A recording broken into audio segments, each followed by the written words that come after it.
I actually hear you.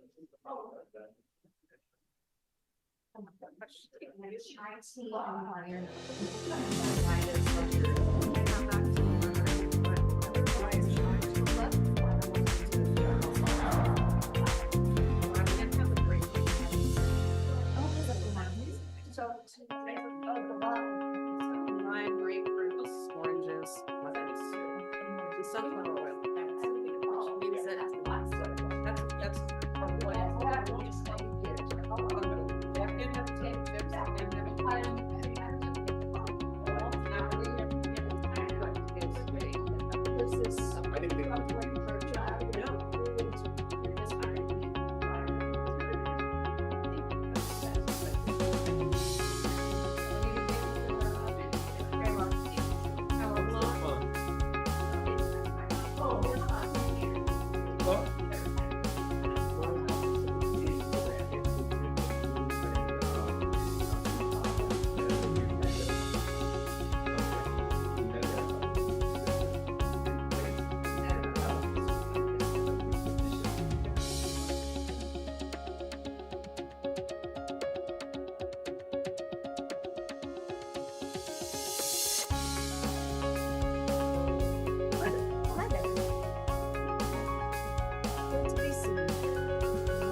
See if I can, yeah. What's that?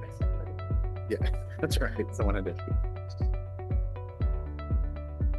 Rajiv's here, right?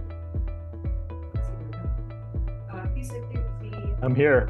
Oh, Rajiv is here. Yep. All right, so everybody's here, right?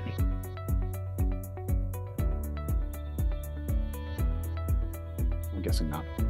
All right, good evening, everybody. Calling to order the March 20th, 2024 special Recording meeting in of progress. the Newton School Committee. And tonight is a special meeting with no public comment, as it is the beginning of that ever so joyous 3-week occasion we call our budget process. So with that, we do have a couple items on a consent agenda this evening, which includes meeting minutes from our March 4th meeting and our February 26th special meeting, in memo on international out-of-state field trips, a memo on McKinney-Vento reimbursement, a memo on HelpSeaBin reimbursements, grant awards, approval of 5-year substitute staffing vendor contract, and a memo clarifying language around the vote we took last meeting on the superintendent and non-aligned salary increases. So with that, I'll ask if there's anything a member would like to pull from the consent agenda for further discussion. Tamika? Thanks, Chris. I just wanted to pull the non-aligned superintendent salary increase, just because the memo as it stands leaves open the question of what was the discrepancy, whether it was a minor or a material kind of I can't think of the word right now. Inconsistency. That's the word. Thank you. All right. Emily, we brain will, is not braining. we will pull that for further discussion. Is there any other items that a member would like to pull for further discussion? Okay, seeing none, we'll take a roll call vote on the 6 items in the consent agenda, not including number 7 as listed on our agenda for this evening. Move approval. Move approval. Oh, yes, thank you. Thank you. And there's a motion to approve. Is there a second? Second, I got ahead of myself. Thank you. Moved by Paul, seconded by Tamika. Now we will have a roll call vote. I'm so giddy and excited for the budget discussion. Ward 1, Yes. Ward 2 is yes. Ward 3, Yes. Ward 4, Yes. Ward 5, Yes. Ward 6, Yes. Ward 7, Yes. Ward 8, Yes. and Mayor Fuller. Yes. Okay, that passes 9-0. And then in terms of the memo on the superintendent non-aligned salary increase, would you want me to just, okay. So I had discussed this with Jill and with Liam. There was a small discrepancy in the language of the motions that I didn't catch and none of us really brought out at the meeting. We had a discussion around salary increases for the superintendent and non-aligned staff. We had a discussion about whether they would be dealt with jointly, separately. And the motion in executive session was to have a 2.5% salary increase for the superintendent and all non-aligned staff. However, in the open session, the language of the motion was just non-aligned staff, which would include the superintendent, but we weren't explicit about it. So this is just to clear up any potential discrepancy that could possibly exist. That's it. Okay. With that, is there a motion to approve that language in the memo on superintendent and non-aligned staff? I'll motion to approve the language from the memo on the superintendent and non-aligned staff. Moved by Tamika. Is there a second? I second. On Ping beat you to it. So moved by Tamika, second by On Ping. We'll have a roll call vote. Ward 1, Yes. Ward 2 is yes. Ward 3, Yes. Ward 4, Yes. Ward 5, Yes. Ward 6, Yes. Ward 7, Yes. Ward 8, Yes. and Mayor Fuller. Yes. Okay, great. That passes 9-0. And that takes care of our consent agenda for the evening. Thank you, everyone. We'll move on to the superintendent's report and get started with our budget process.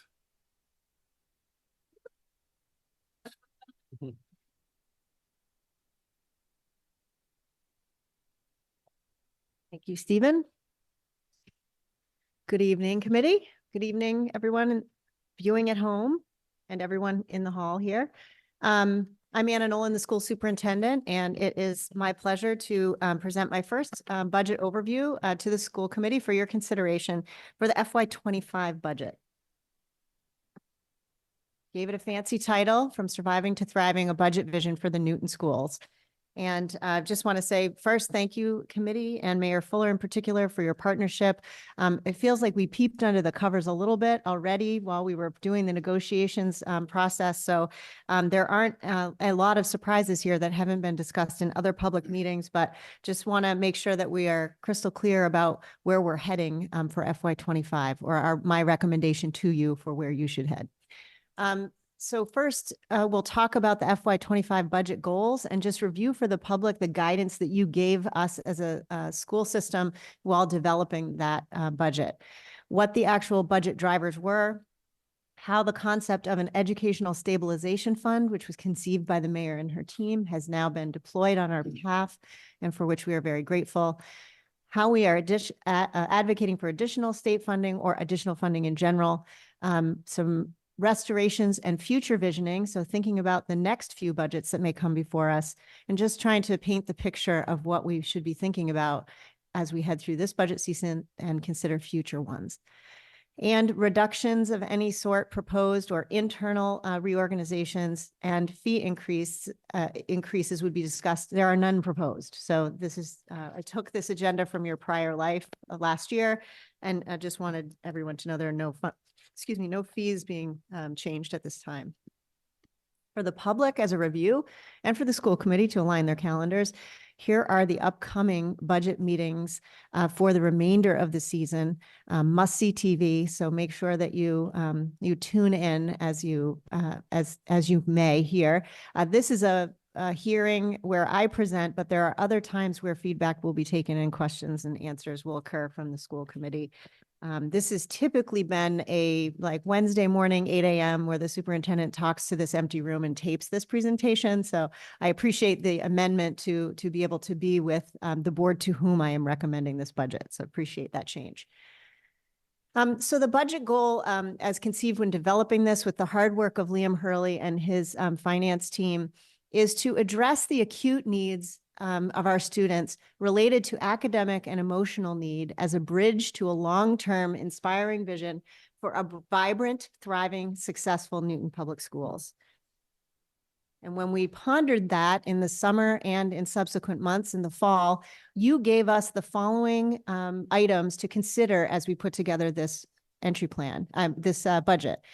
Prioritize the entry plan findings from my superintendent entry plan, address class size issues, increase breadth of programming in terms of core academic classes, fine arts and applied sciences, career and tech education programs, athletics clubs, and all of those pieces that make up the full academic program for our young people, and to preserve as broad a range of these programs as possible, both after and during the school day.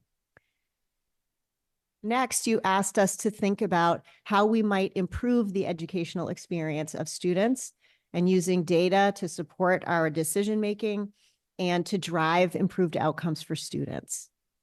You also prioritized curriculum consistency at each grade level and the sharing of best practices across schools.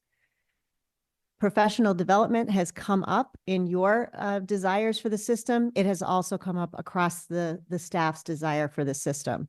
So there was real alignment and synergy there. We attended meetings even today where people were reaffirming that decision for prioritization. Student services and mental health supports. Newton is not alone in needing reconsideration of the kinds of supports that we are putting into place for students and to augment what we currently have in place.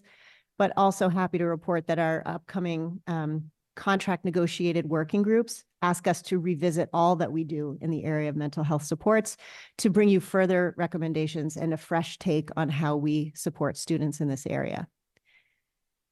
Finally, you also asked us to look at operational infrastructure and to try to restore the maintenance and improvements in both technology infrastructure and building infrastructure, so that we were not reacting in terms of how we were addressing these areas, but being proactive in our stewardship in these key areas that are sort of invisible at times relative to the academic program.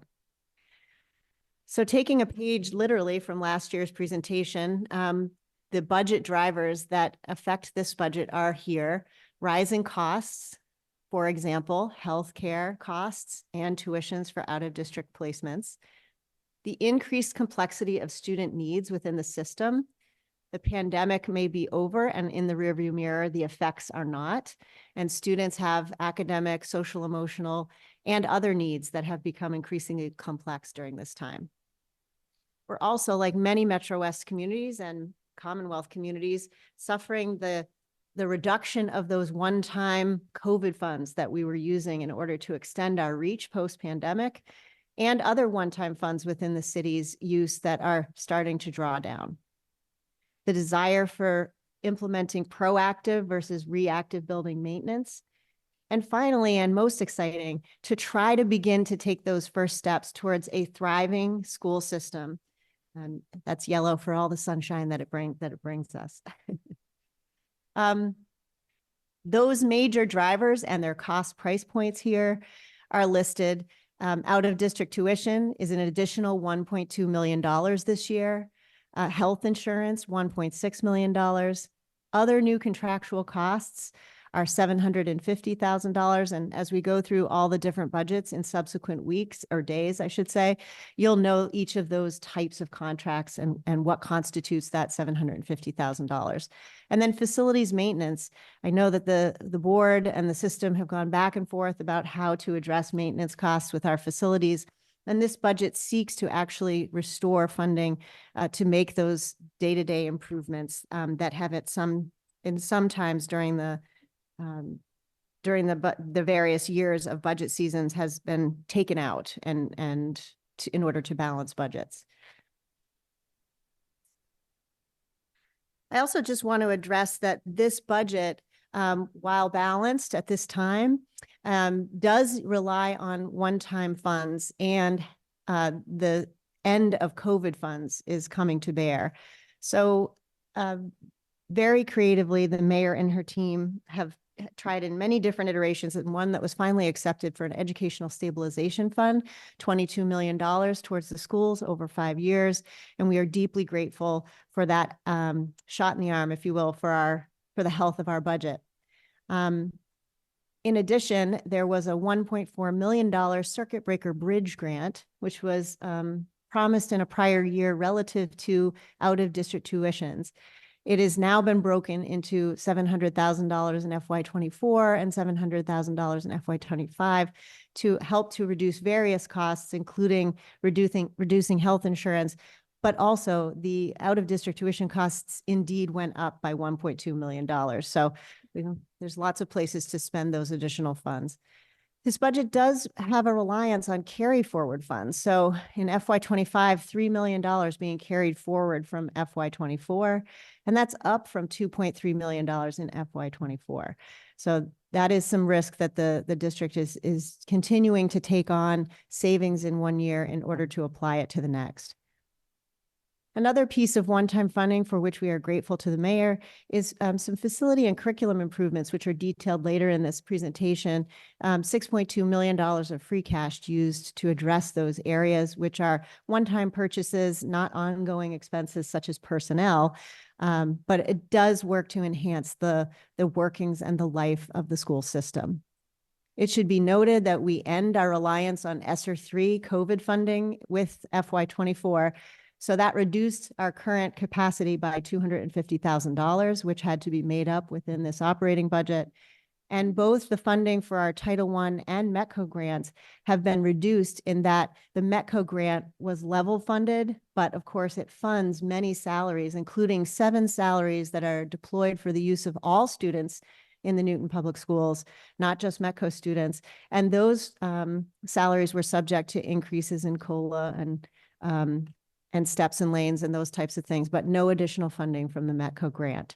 Of course, Advocacy Day is coming up, but the word on the street is that the funding is the funding at this time. Funding for Title I has not increased. There's been a slight decrease, in fact. So all of this budget, however, does move forward as balanced despite those reductions.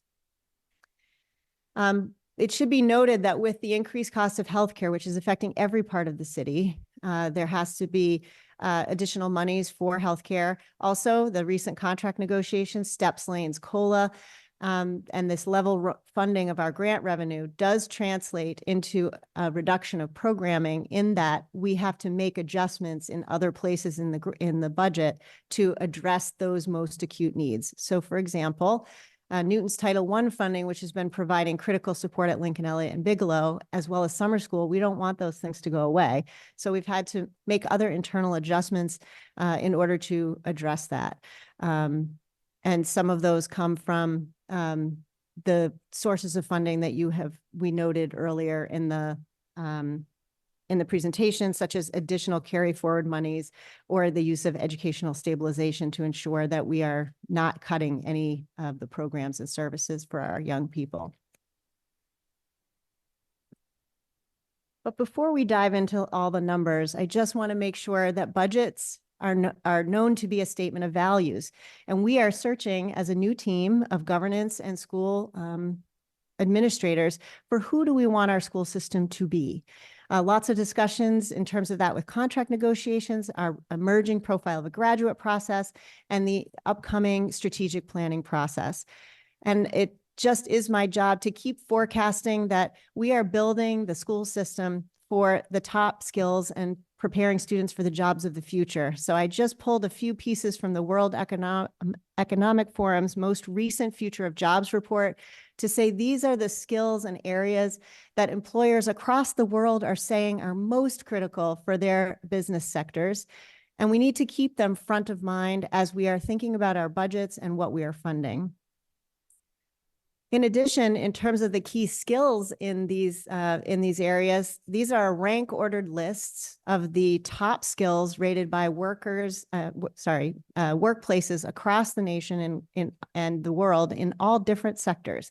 And they're categorized by cognitive skills, engagement skills, ethics, management, physical abilities, tech skills, and working with others. So just sharing you what workplaces are saying out there. And finally, which skills are most on the rise? I just thought it would be interesting for the committee to think about that as a backdrop to how we are using our money and how we are trying to do our strategic planning moving forward. Our hope, and this is, I took this from other school systems. So a couple of you wrote to me saying, hey, this says Highline Public Schools. Yes, it does. This is a school system in Washington State. Just a sneak peek at our future in terms of what we will be producing with our profile of a graduate work.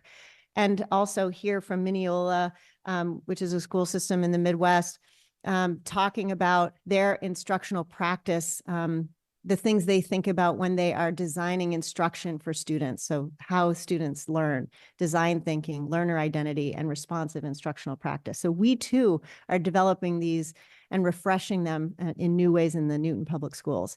And I just want to do a plug for my podcast, The Superintendent's Secret Sauce, because it is a place where we showcase programs and developments within the school system, what great staff members are doing and what our kids are doing. And they are doing some incredible things because of the education they currently receive in the Newton Public Schools.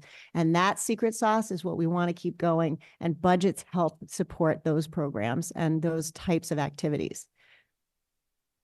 We want to be good partners, though, when we're trying to work and live within the city's ecosystem of finances. And so to that end, we have made a concerted effort not to rest on our laurels and to know that we live in an ever-changing budget landscape with many demands in many departments. And so we've been seeking other funding and creative options to enhance the current and future funding stance of the school system. The mayor has modeled creativity and proaction with her proposal for the stabilization fund in its several iterations. We have been trying to be equally creative by obtaining as many grants as we can, by proposing that the school committee consider school choice as an option for our district, by starting an alumni and development conversation, meaning can we tap into our alumni networks to create development campaigns to support various programs in the school system. So these are coming. But as it stands right now, the FY25 budget is before us for your consideration. It is a level service plus budget, which has an impact of a 5.11% increase in total available funding. This is a combination of a $9.9 million change to the operating budget, which is a 3.68% increase from last year's operating budget, and then an increase with $7.8 million of one-time funds added on top of that to total 5.17% as a duo, if you will, to fund what is necessary for the school system.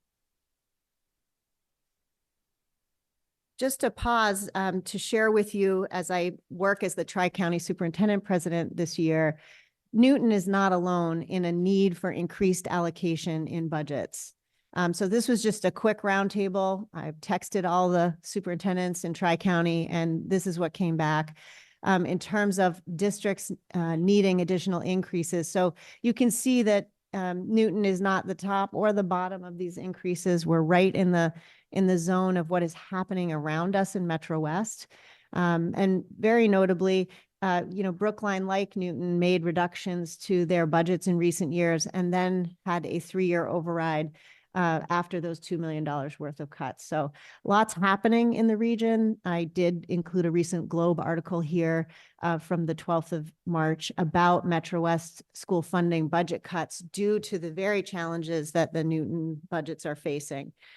So it feels good not to be making those cuts this year. I've heard that from every one of my colleagues sitting behind me, that this has been a joy to be able to plan budgets that still support our values and help us move forward from the last 2 years of cuts. So what does this FY25 budget plus stabilization fund support? This budget, which I describe as level service plus, because it stabilizes some areas of needs and works to set the table for the future vision and need to strengthen our programs and services in future budgets. The city invested mightily in this budget with us and allows for the following enhancements: additional social workers at all elementary schools, thus ensuring daily service to children in crisis. It is not possible for students to wait till Thursday to have the need to see the social worker. And in some of our buildings, the part-time status of these mental health practitioners meant that students could not get that on-demand crisis, proactive therapeutic service on a regular basis. It is a meaningful restoration of appropriate class sizes at our high school STEM classes, which you've heard me speak many times about. This will not solve every class size problem at the high school, but it is a very strong beginning of addressing those class sizes, particularly in STEM. It also allows us to restore many elective options that were cut in prior budgets, thus ensuring more full schedules for our young people. It also allows for expanded programming and slots for students with disabilities at the elementary and preschool level. This helps us by not demanding outside placements for these young people. It also funds assessments and screeners to track student development of social emotional skills and competencies, benchmark assessments in math and English language arts, which will also be supplemented by a high quality instructional materials grant, which gives level experiences, though, in our instructional technology and infrastructure, which has somewhat of a break-fix resource allocation at this time, and some proactive planning for the future. We're looking forward to that BC report to help us in those next generations of planning. It does secure reliable and secure network services and operations in IT, and a focus on proactive building maintenance versus reactive break-fix activity. The city has also invested mightily in the schools in other big ticket items, such as maintenance and building construction.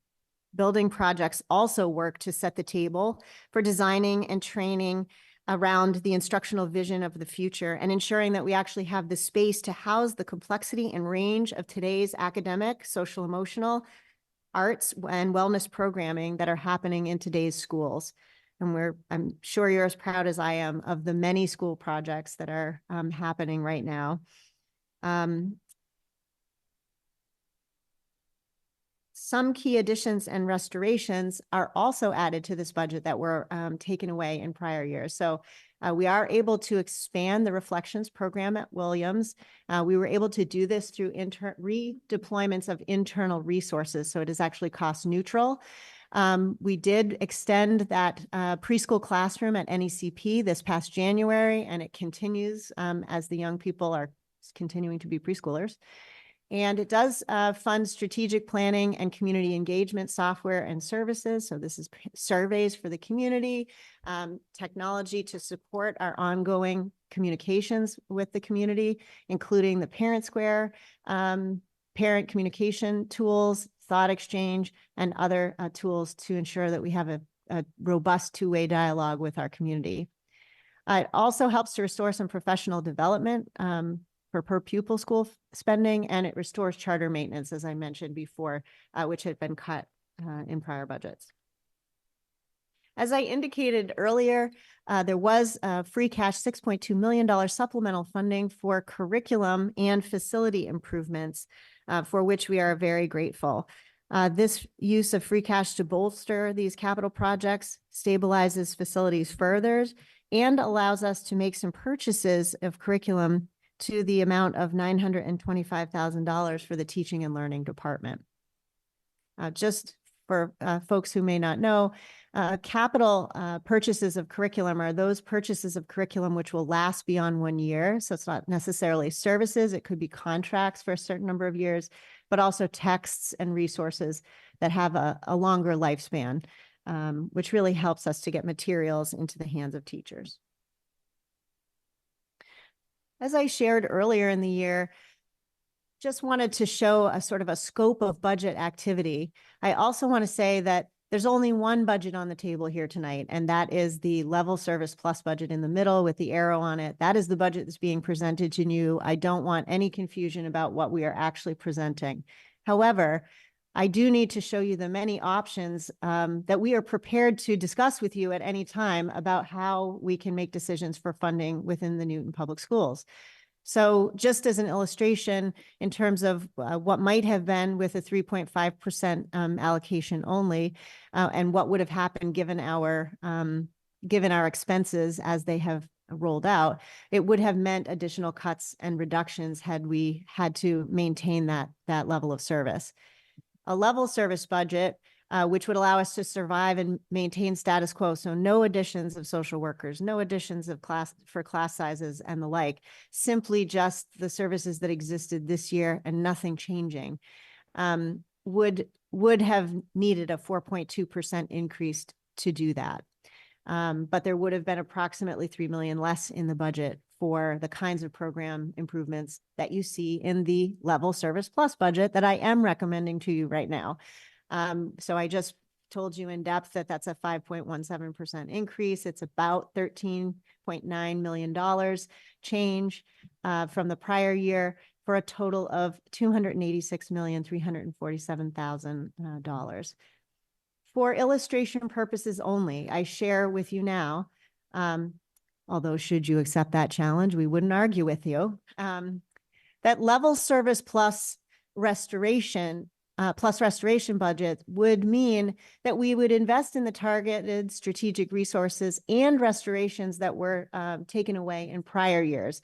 So that we, just as an illustration, we took those still existing cuts from the prior 2 years and just put them on a list to show you what they were. We're not prioritizing them at this time. They are cuts that were meaningful to people within the system. And I just wanted you to know what that would look like should you choose to restore those. But I don't recommend that at this time because I'd like to see the impact of the level service plus budget and continued internal synergies, modifications, and efficiencies that we may find, and other ways we can create freed up funds and creative options to such a time where maybe we would be coming back with a different type of budget to you with some rearrangements that we have made.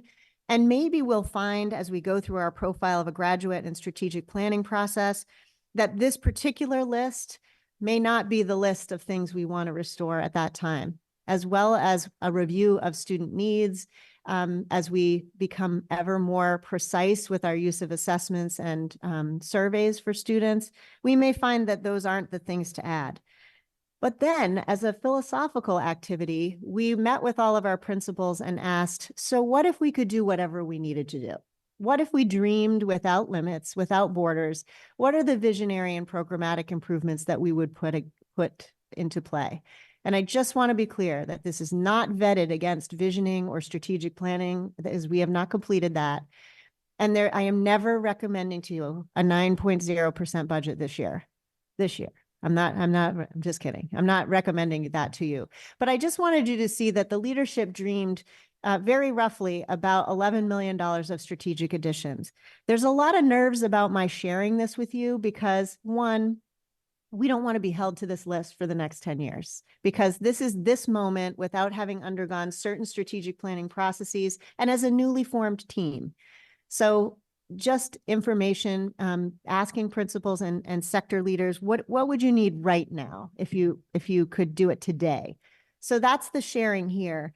And as I said, there's a lot of worry about that because, some folks, I'll use Mr. Romer's example that like some people asked for, just a Barbie doll and some people asked for, 7 ponies, right? In this list. It does not mean that one principal, didn't do their job and another did. It was where they were at that time, looking at the data of this time period with the students sitting in front of them right now. So my job is to be in that discussion with our school leaders, trying to find the best next steps for the system. So this is a huge increase. It would allow people to thrive and do the kinds of dreamy programs that they've been wanting to do, but we're not in a position to do that at this time. I do feel it's my job to bring that to you though, so that you can see it. That said, the list may change in subsequent years as we make changes within the school system. Speaking of changes within the school system, just having built 3 buildings with the Mass School Building Project Association in the last few years, I just want to forecast for everyone that 4 new buildings may reduce costs in terms of repairs and maintenance, but also might mean additions to energy and custodial services and those types of pieces as they come online in future years. This will mean increases in energy contracts and potential need for additional custodians.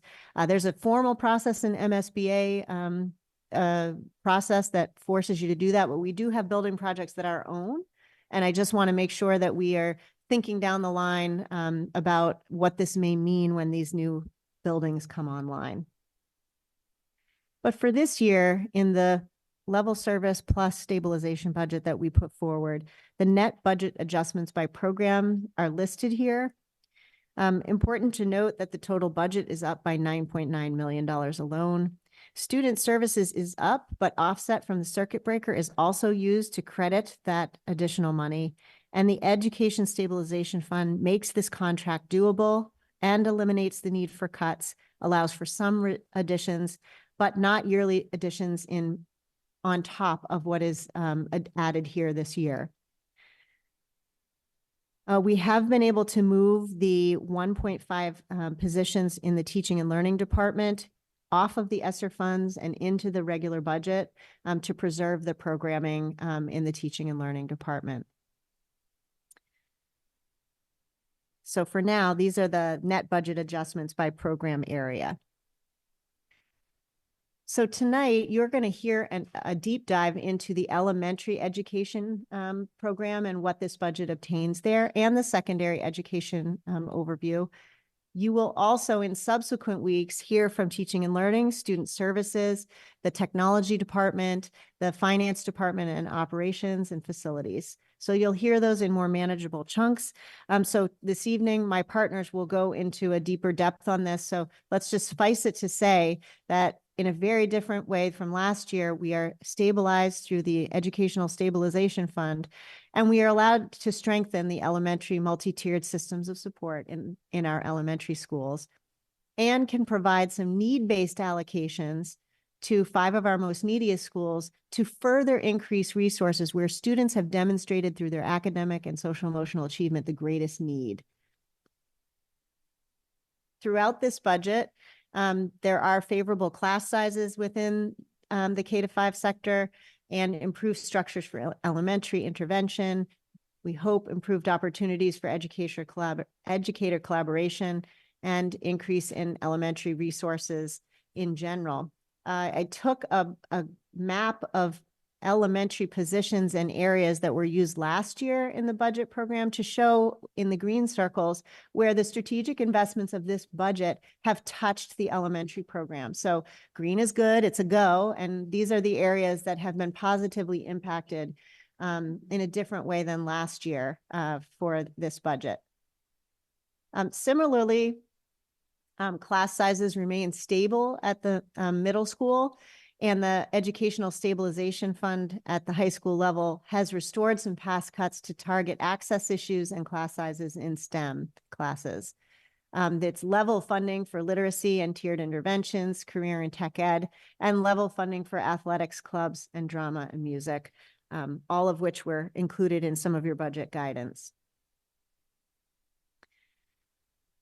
This is sort of just a repeat of what I've just said about reducing class sizes. Of course, all of the final class sizes and staffing are determined by course enrollments, which are happening in April and May.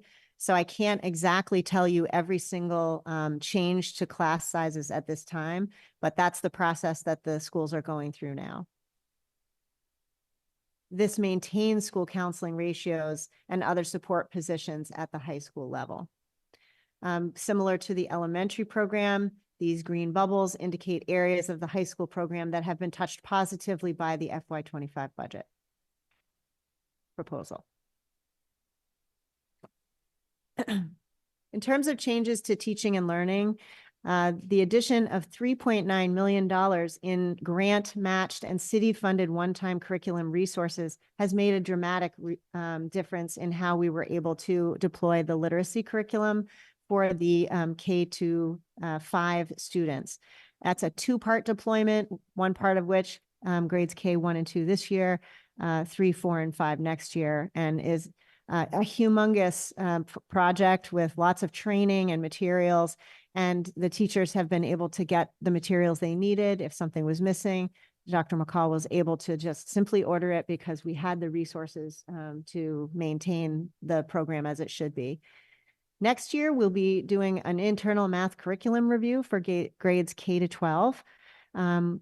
We will be adding a staff leader in the ELL department focused on instruction to meet the needs of the rising English language learner population, SLIFE students. So this is students with limited and interrupted formal education and migrant students. We will continue to roll out the EL literacy program, implement math and ELA benchmarking grades K-8 so that we can begin to adjust our budgeting and training around those needs. And we are certainly at a crossroads for newly piloted social studies and science curricula. I say that because I'm very worried about the firepower of our elementary educators if they're learning brand new literacy curriculum and new science and new social studies. So we are having conversations about what's the best deployment for those areas, knowing how important this literacy rollout is to the district and to their overall health as students. New social emotional resources were purchased in response to Panorama survey data this year. You'll be receiving information about that in a later presentation this year. And decisions on scope and sequence for these and interventions is what's part of that mass tiered systems of support review that's ongoing and is occurring in the elementary schools. As you know, and we've shared here, anti-Semitism and anti-hate resources and trainings for staff and students have been grant funded, and they are beginning to take shape for this spring and for next year. So the impact, of course, allows us to review, pilot, and implement on a regular cycle, mass-aligned curriculum or aligned to the state frameworks, and to have the high standards of the Newton staff involved in those deployments and review, and is an opportunity to increase high-quality professional development partnerships. Teachers have spoken and educators have spoken very clearly about the need for increased professional development, and this allows us to do that, and support for multilingual and non-traditional students who may have had interrupted formal education. In terms of student services, the breadth of programming the Newton Public Schools provides is incredible and robust. And there's nothing that's changing, only expanding and deepening the work of these programs. What has changed is additional social workers for the elementary schools, as we previously discussed, expanding the Reflections program, keeping that integrated preschool program that began last January, and creating staffing capacity in specialized programs at Brown and Oak Hill. So those are existing programs, but students are aging into them and some additional staffing is required. I do just want to make a note. I spoke earlier about the Reflections program being cost neutral in its implementation. Some feedback was brought by way of some CPAC leaders about that sharing something like that worries them, that somehow there was a cut in some program to fund another cut. There's no cut. Each year, if we're doing our job, some students will change their special education services. Some will become more intensive and some will become less so, and resources become available. And we look to our special education and student services leaders to move those resources internally to address those ever-changing needs and to follow the students as they age throughout the system. So this is good news, and this is a sign of health and reflection within the student services program. This district continues to have an all-out commitment to inclusive in-district programming and opportunities and to provide more social emotional support. So much so that one of the huge negotiating wins for everyone in the city is the mental health working group that was negotiated as part of the contract negotiations. We're all really looking forward to that. While we've increased the capacity of some existing mental health staff at the elementary level, we have to ask the question, are we doing enough at every level? And that mental health committee will yield additional recommendations, which may come to additional negotiation need or budgeting need, which I will bring to you at that time. And we already talked about preschool. In terms of technology and library services, the major changes here include an allocation in the IT software budget to support the use of Parent Square and Thought Exchange. So under the area of community engagement and family support, we continue to find these tools to be necessary as we communicate with an ever more diverse parent population. It's a modest restoration of budget lines for summer work and professional learning. The Technology and Library Services Department put on a lot of amazing trainings. I saw a few of them last summer, and I can only imagine that this budget line will allow more to happen in this summer and throughout the spring. Hardware to support the replacement of aging teacher devices and ongoing sustainability there. I'm sure you've seen that line item in prior budgets. So our hope is that we will have improved communications and engagement with our community, up-to-date professionals who know about current ed tech and library practices, and stable teacher devices supporting teaching and learning. We had approximately 400 staff laptops that were 6 years old. So you know that where those are heading very soon. They won't be, they'll be aging out.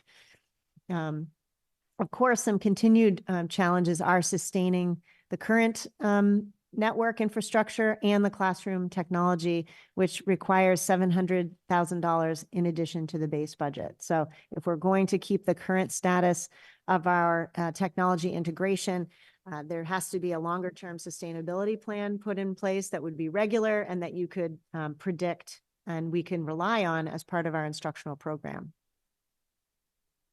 And finally, to talk about facilities, we spoke about restoring charter maintenance back to the budget proper, and that increases $585,000 approximately.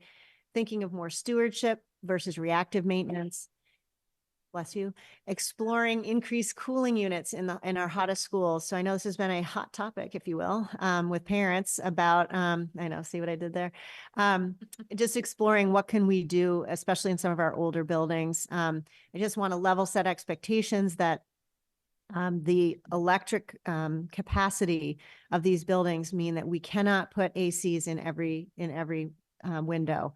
And there's been so many parents who've reached out and said, I'll just buy them. We'll put them in. We can't do that. And it will just take down the whole infrastructure. Trust me, if it were that easy, we'd do it, but it's just not. So we are exploring more cooling units in our hottest schools. So we're gonna see where that lands us. The impact, of course, is that we're less reliant on one-time funds to help address this area, although the city has invested deeply this year in some of our biggest needs, roofs and ADA upgrades to bathrooms, things that are critical to access and safety for students in our buildings. So there's a lot to celebrate in terms of facilities progress here. We want to be able to provide flexibility to respond to building-based needs. There is still not enough staff or money to address the backlog that remains there. That is not atypical in school systems. Just in a thriving system, you know, the custodial staff and the facility staff want to do more, and they don't want to have a backlog. There is, of course, the challenge of cleaning increasingly larger school buildings with fewer custodians. And when we increase programming, there's just a lot more happening. So there's more events, there's more setup, there's more breakdown. That's good for the health of our students and our community. It does have an impact in terms of who's doing that cleaning and the breaking up and the setting down. And I know there was a recent article about custodial overtime, and just wanted to be really clear that the school rentals pay for anywhere between 65 and 85% of overtime, not necessarily tax dollars, and that the more activities mean more overtime with staff, especially with a cut in recent years of 2 custodians across our schools. But community schools mean that the community will use the schools, and that's a great thing.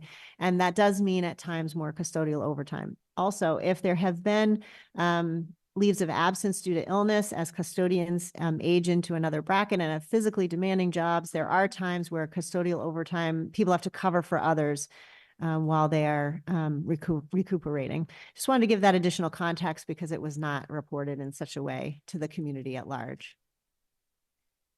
Lastly, administrative structures are mostly internal redeployments and restructuring, revision of roles within existing programs to address focus areas such as family and community engagement, the tiered systems of support and how we're supporting that, special projects, how we run summer schools and targeted intervention, how we might deploy professional development or distribution of support staff.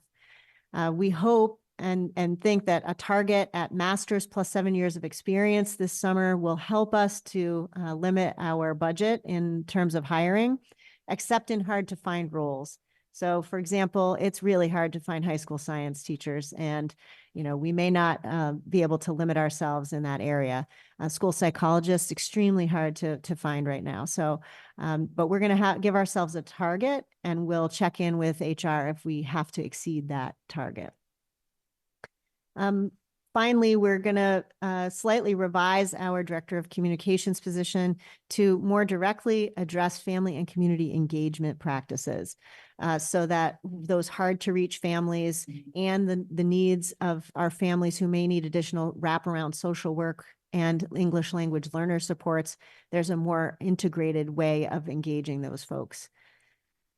You've heard me talk about a data-driven approach to clarifying our vision for student achievement in success and beyond graduation, and that will come once we finish our profile of a graduate, and we'll then move to our strategic planning process. There is less room for addressing new issues that arise within the school year, so that means we're anticipating more turnover savings and using more reserves upfront, which keeps our budget tighter than ever. Just again, if you want to hear more on the fabulous budgeting process, here are all the options that you can do that. And we welcome the public to join us. But our movement here and our budget is based on the value for a thriving school system, and that we hope that we are growing minds, hearts, and bonds for a bright future where students can independently and safely navigate this world, and in doing so, change it for the better. Newton students are those students who will change the world for the better, and these budgets help to support their education that allows them to grow in this way. Thank you. All right. Thank you very much, Dr. Nolan, for that presentation. I agree. It was better here than watching you do it on new TV. So I appreciate this format as well.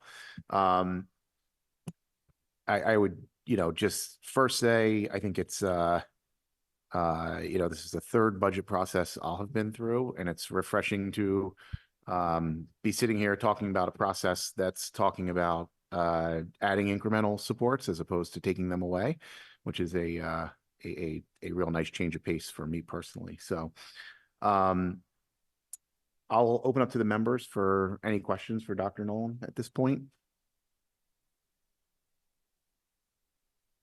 Mika? Thanks, Chris. Not a question, but just general appreciation for the direction that you took this budget, especially this overview of the process and your philosophy, your thinking, and inviting the community and inviting the school committee to vision with you for future budgets, opening up the concept that we will have additional needs based on the things that we want to do as a district, the goals that we aspire to, the educational quality that we want to preserve. I think that's important, and it's important to start communicating that out, not just to the school committee, but to our community at large, because they're our greater partner in this effort. And especially I could tell that there was some uncertainty or trepidation around the Tale of Five Budgets model, but I have to say, I loved it. I think it's exactly what we needed for us to be able to see what we can do with the funds that we have today and what we can do with the funds that we are hoping to attain tomorrow. So thank you. Thank you. Thank you, Tamika. You don't mean tomorrow, you mean down the road tomorrow, just to be clear. Right. The metaphorical tomorrow. Yes, thank you. Just to be clear on that point. Any other questions from members at this point? Ping? Well, again, it's not question, but probably more comments. Very excited.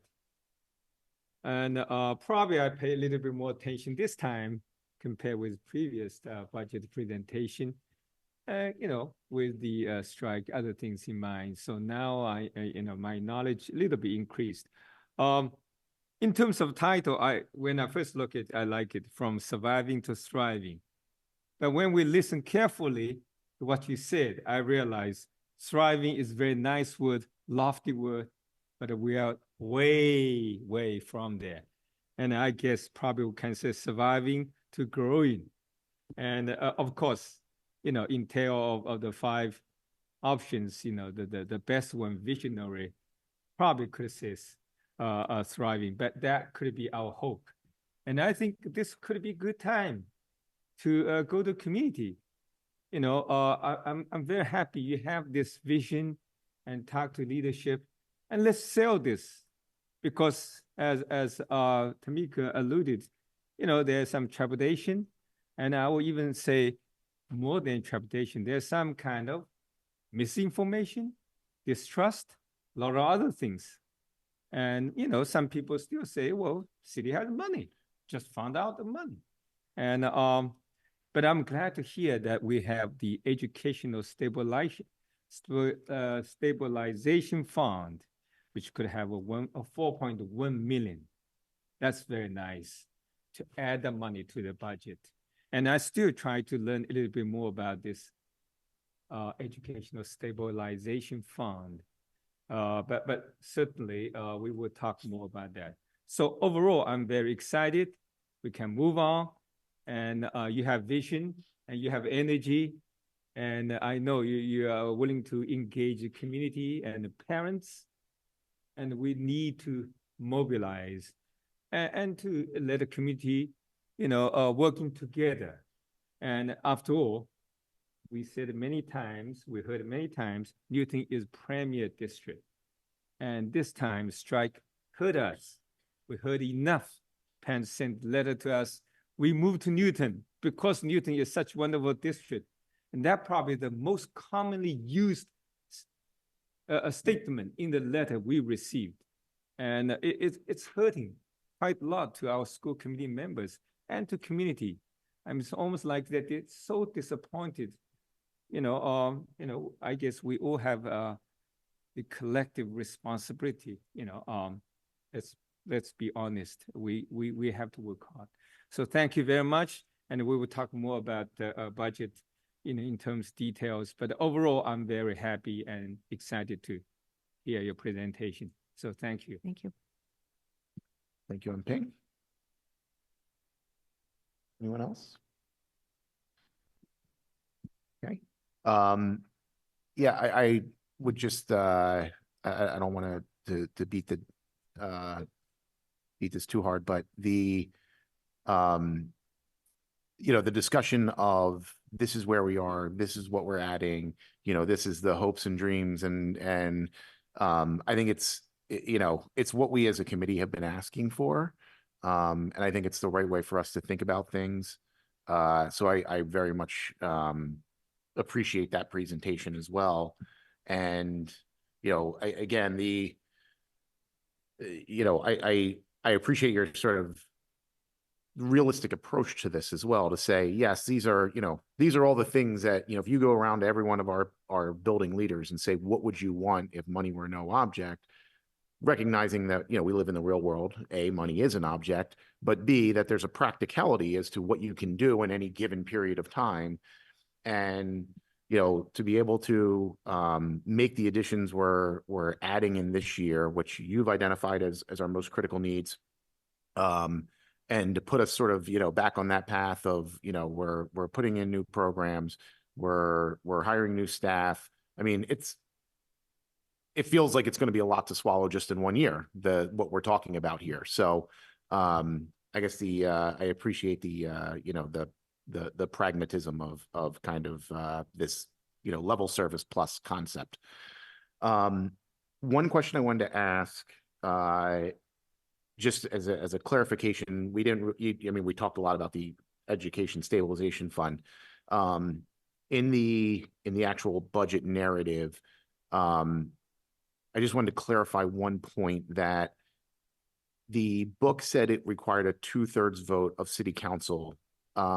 My understanding is, I know that went through several iterations that were going to require 2/3, and I don't know, Mayor Fuller, if you want to chime in if you know the definitive answer here. My understanding is the stabilization fund as it exists and as was voted on by the city council will only require a majority vote of the council to pull those funds out. You are completely correct, Chris. The good news is the superintendent wrote draft on hers thing, so I suspect she'll make some edits, and even before it gets finalized. And a couple of points. At one point in the executive summary, it indicated that this was still under consideration at the city council. The Education Stabilization Fund has been completely voted through the city council, and we'll just have to update the language there. It is a 50% plus one person vote. Takes 13 votes which is, by the way, the same as the budget. So I understand that some could view this as one-time funding. It's a very clear 5-year funding, and all funding decisions have to go through the city council, including the overall budget, which is going up by over 3.5%, as well as these additional funds. Thank you. And just to be clear, so the stabilization fund itself and that injection of the money into the stabilization fund was all approved. The first withdrawal from the stabilization fund will still require city council approval. It will always require this whenever the school budget, including the Education Stabilization Fund, has to be approved by the city council. It is equally true, and I will be including in my budget to the city council, which I deliver, I think it's Tuesday, April 16th, another scintillating night that you can watch. Will include a council order for a docket item for that funding. Okay, great. I just want to make sure that was all clear. Emily?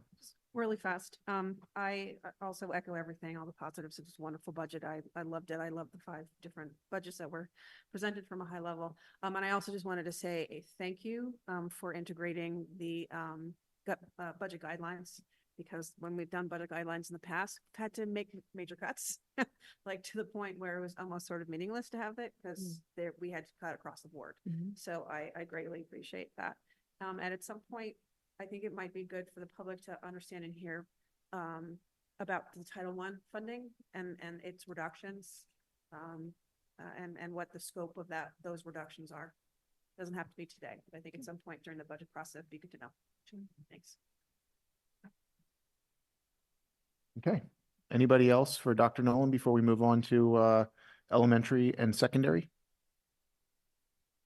I just want to say thank you for the opportunity to receive feedback and know that we, as a team, want to build your trust and also have some psychological safety. So we're going to make mistakes. We're happy to fix them. That's okay. Also, just again about the dream budget, like lots of worries about putting that out there because, you know, did I dream big enough? Do I remember how to dream? All the things, right? So it's a trust moment for us as a team. And I need your partnership and the community's partnership to know that we are trying to listen to the community, look at our children's needs and dream about that. It doesn't mean that dreams happen in a linear fashion to the budget. I just want to set expectations. Thank you for the Understood. opportunity. All right. Thank you very much. And with that, I think we have elementary and secondary.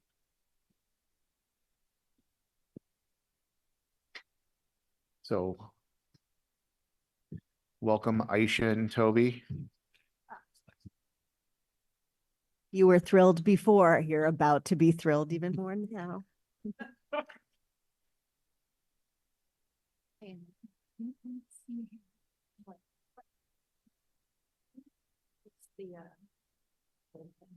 Oh, she's breathing. Here, yeah, I thought you knew. It was like 3 years ago. If you just hit mode heat. Ready? So I don't know what happened to the chair. Just turned it off. Just want to make this, but. All right, well, welcome Toby Romer and Aisha Farag, who will give the deep dive into the secondary and elementary school budget impacts. Thank you. I'll get us started tonight with elementary. You've heard Dr. Nolan give an overview. I have a brief presentation that gives us slightly more information about the elementary budget this year, the components of the elementary budget. Earlier, you heard Dr. Nolan give a brief overview that discussed the staffing levels, some of the improvements, some of the steps we're able to take this year. And it is indeed exciting to be able to talk about growing and moving towards thriving as opposed to making cuts. So I'm really grateful that we're in this position this year.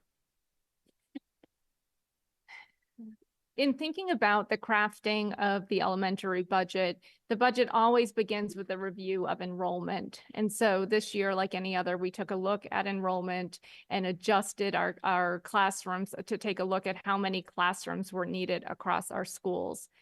We do have a decline of 108 students, and it's important to note that those 108 students are spread across 15 schools and 6 grades. So while you look at 108 students and think, oh, maybe that's 5 classrooms, it doesn't quite work out that way. And so in fact, the budget includes the same number of classrooms this year as it in the coming year for FY25 as it did in FY24. That's 254 classrooms plus 2 in reserve. 2 in reserve in order to be responsive to enrollment needs that happen over the course of the summer. We hold those generally, unless there's a pressing need that becomes evident sometime prior to August, we reevaluate whether those positions need to be deployed in August after we've done our all summer enrollments, buffer zone placements, transfer requests, and the like.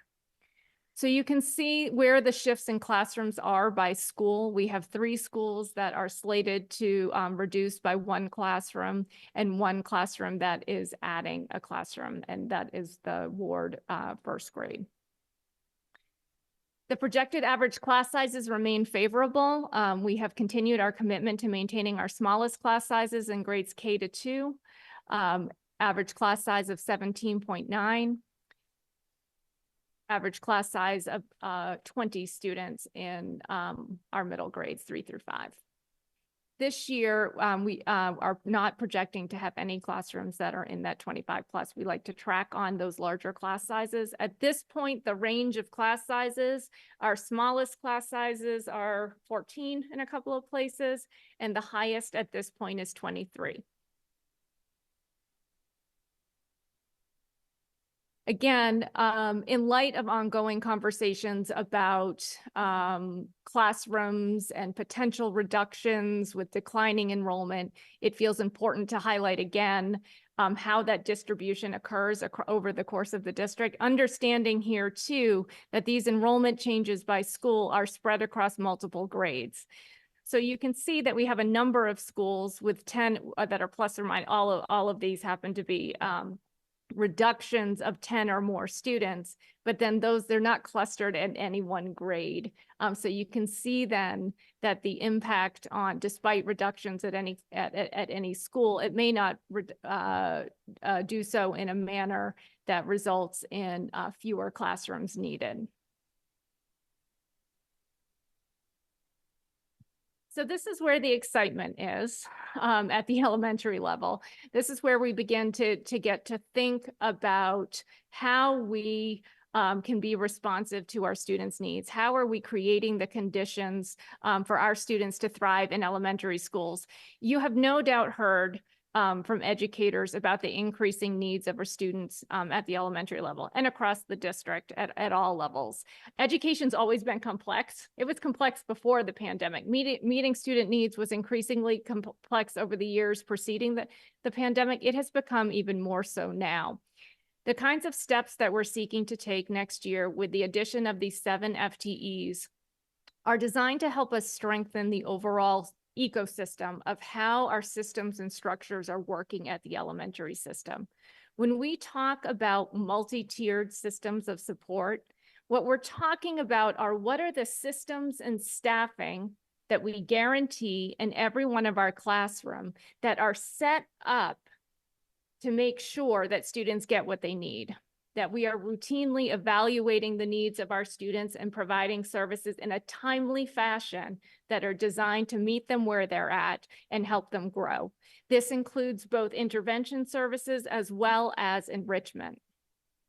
So this initial 7 FTEs right now, we are making some system-wide changes in how we address our scheduling and the structures of the elementary school day. This will provide dedicated time in every one of our schools for intervention and enrichment at every grade level, and a cascading schedule that ensures that staff are available to help support those blocks as best as possible. This also improves the access of our special educators and ELL teachers in being able to provide their services through the cascading schedule in an organized way across all of our schools. By blocking content areas together, this allows for improved collaboration between our teachers in order to serve student needs.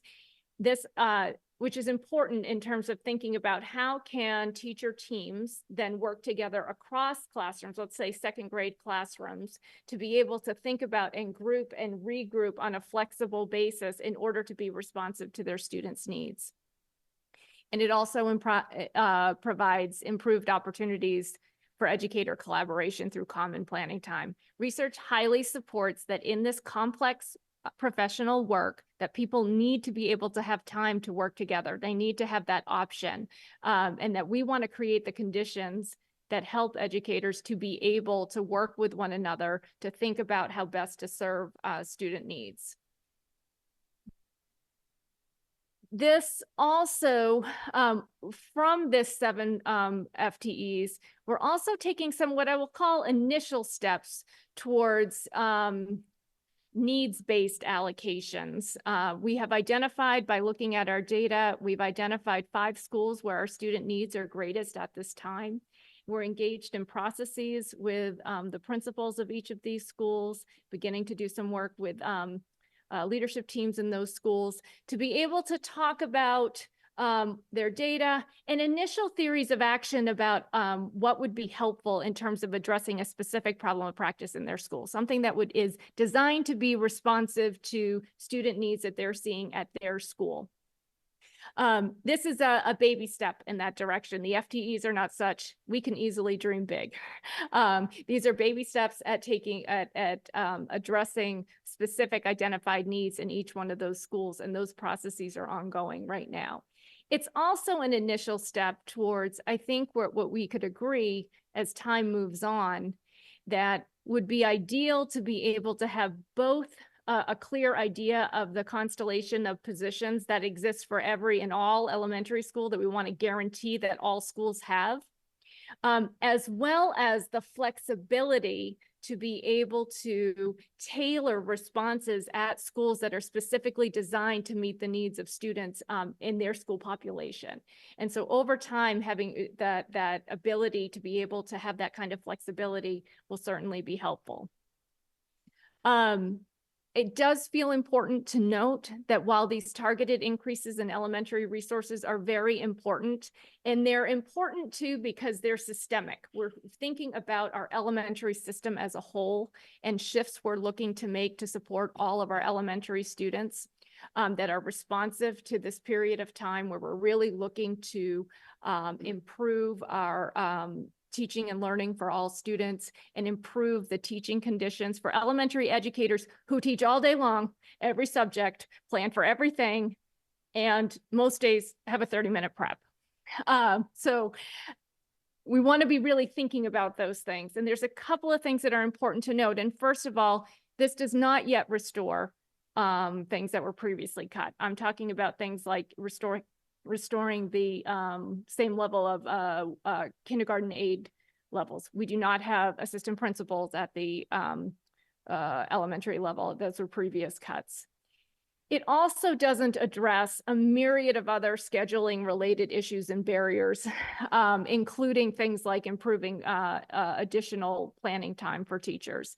These are things that are going to be addressed. I'm very excited that we're finally going to be able to engage in a collaborative process examining the elementary school day to be able to talk about and vision. I think it's going to dovetail really nicely with the Portrait of a Graduate work, with the work that Anna's referenced with regard to what are the futures for our students? How are we educating students today for their futures? Many of us are envisioning schools that are built on our pasts, right? And so the constellation of positions, the way we think school works is based on our own schema of what school should look like. And our educators are telling us there are things we need to be doing differently. The research is telling us about ways to better meet student needs. And so I think you can expect, and I can forecast for you, that through this work with the working group, the elementary school day working group, we are going to be engaging in conversations about what should a kindergartner's day look like? What should a first grader's day look like, a fifth grader, et cetera? What are the conditions for special educators to really be able to work with students and provide the services that they need in order to thrive? And that recommendations will be forthcoming from that will have implications for our future conversations about certainly the budget and the resources and the vision and of how we use time. All of these things are going to fit together, but it's really a terrific opportunity for us to think about the next level of how to support our students and how to support our educators. That's elementary for you.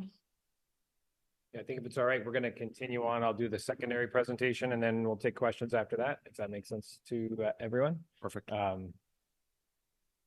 Yeah, so I'm going to do the secondary, both the middle school and the high school, and get into just, again, a little bit more detail than the superintendent did, but Dr. Nolan did a nice job of overviewing the key changes already. So there'll be a lot of familiar here in what we're hearing.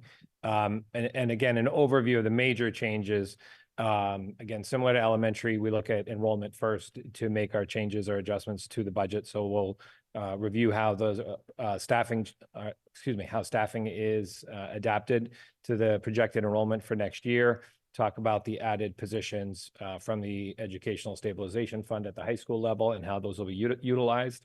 And then similar to the elementary level, we also have level funding for a good deal of the other portions of the middle school and high school budgets, including carrying forward some of the reductions that were made in past years. So I'll note those as well. In terms of an overview of the enrollments at both levels, before I go into detail on middle school, there's very negligible change in the projected middle school enrollment, and helpful to see over this year and the next 5 years, very stable enrollment across the middle school level in general. So helpful to think about that going forward. At the high school level, there is a projected increase in students. We're actually slightly under our projection for this current year. So if you think about the actual change to the level that we're staffed at, it's also negligible in terms of the difference from projected for this year to projected for next year. And there's a little more variability if you're looking across the two schools. We want to stay on top of that. That's where we often see variability from the projections, just with the size of the schools and also the different enrollment options that people have at the high school level. So we'll keep track of that, but our projections are very helpful in looking at that. So focusing in on the middle schools and the enrollment shifts there, again, there's just a very small change to the projected enrollment for next year at the middle schools, but there are some shifts within the schools and across grades as well. So Bigelow, based on the redistricting that we were able to do to bring Bigelow up to its targeted size, of in the 500 student range is headed nicely in that direction, allowing us to add back 2 team teachers and an additional half FTE for the multi-team in phys ed and art. So that's great to see Bigelow enrollment rebounding that way. And that's a trend that's projected to continue in the next couple of years as well. So that's good news. The changes at the other schools are all everything that Aisha said about the, small enrollment, apparently large enrollment changes not necessarily yielding changes. You can see the decrease in 21 students projected at Brown, but spread across the different grades did not actually yield a change to the staffing for that school. And again, much smaller changes at Day and Oak Hill. In each of those schools, particularly Brown and Day, there's a larger class that's moving up. So you have teachers moving from either, 6th to 7th or 7th to 8th. But the total change to that school is 0.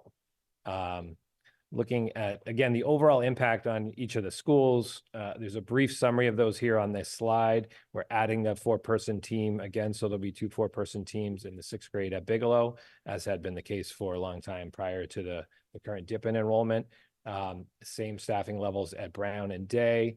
And again, the larger average team sizes at those 2 schools. Each of those schools have a large one team that's a little bit larger, not large enough to justify adding a whole additional 2-person team to get it to the next level, but really tight in those grades.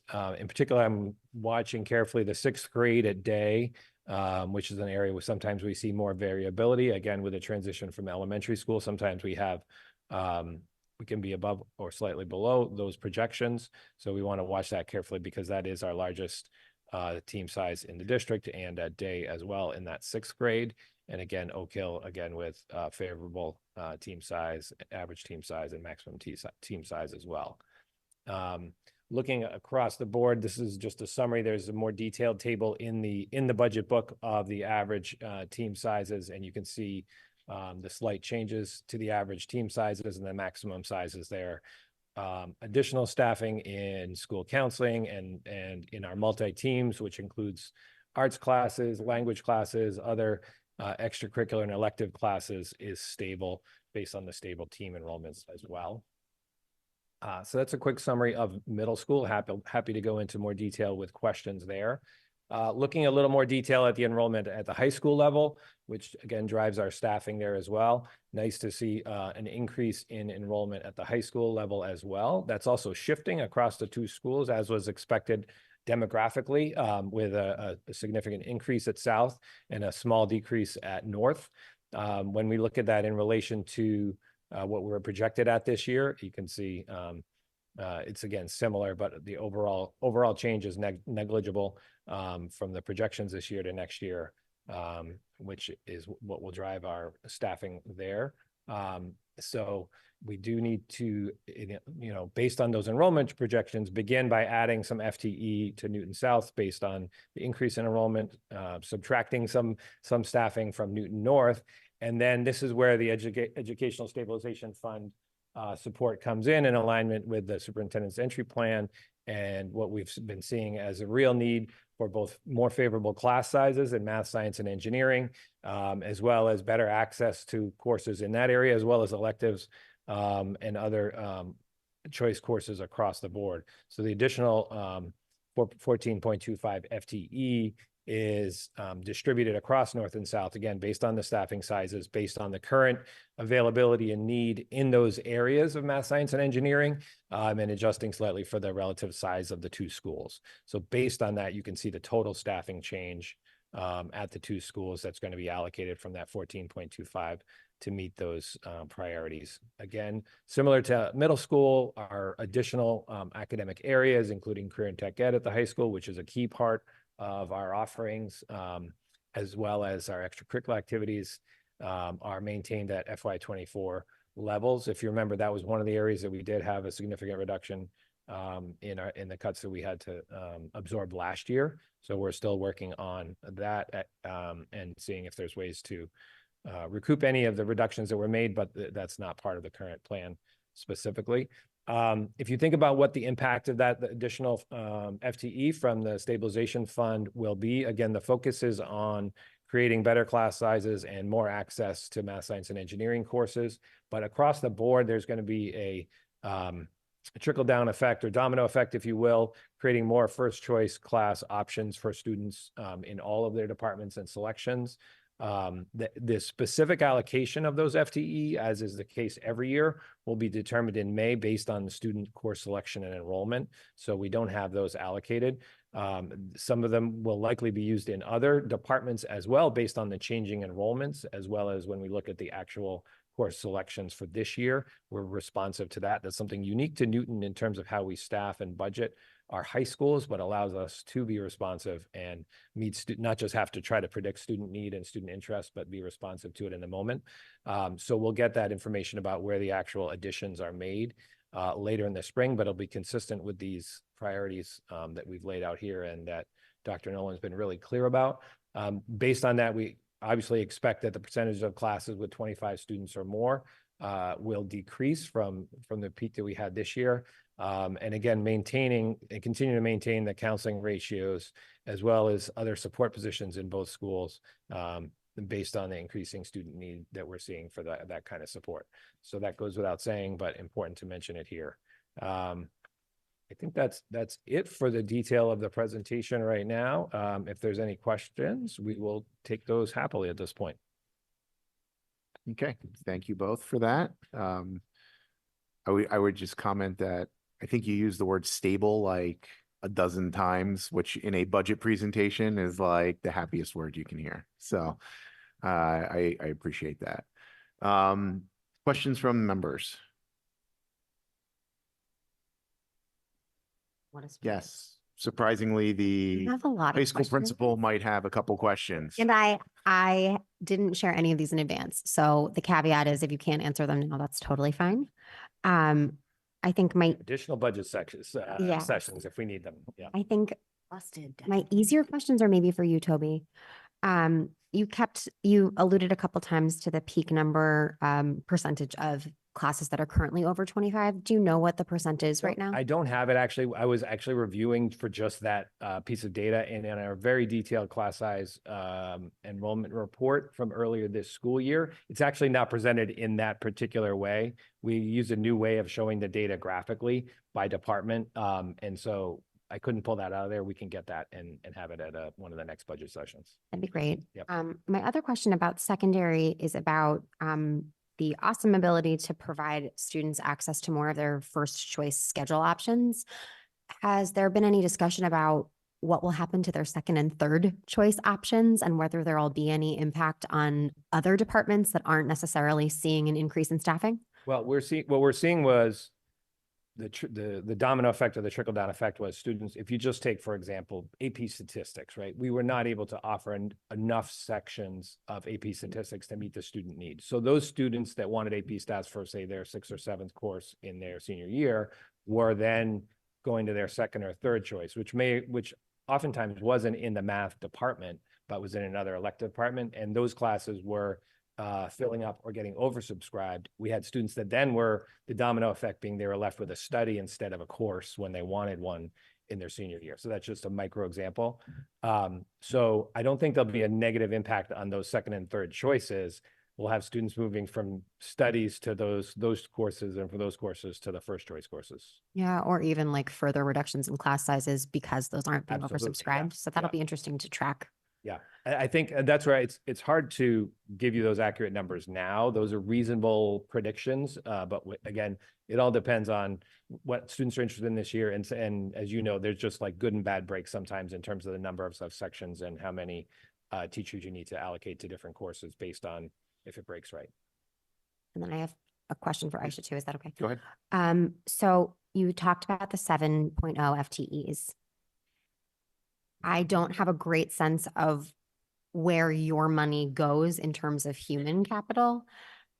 Could you give us a sense of like, who are those 7.0? Is it like a 0.2 math or, like math specialist here makes a 0.8 person whole? Just give us a sense of where. So there's 1.8 of the 7.0 are dedicated to increasing fractional increases in specialist allocations necessary to help with the scheduling piece that that I referenced earlier.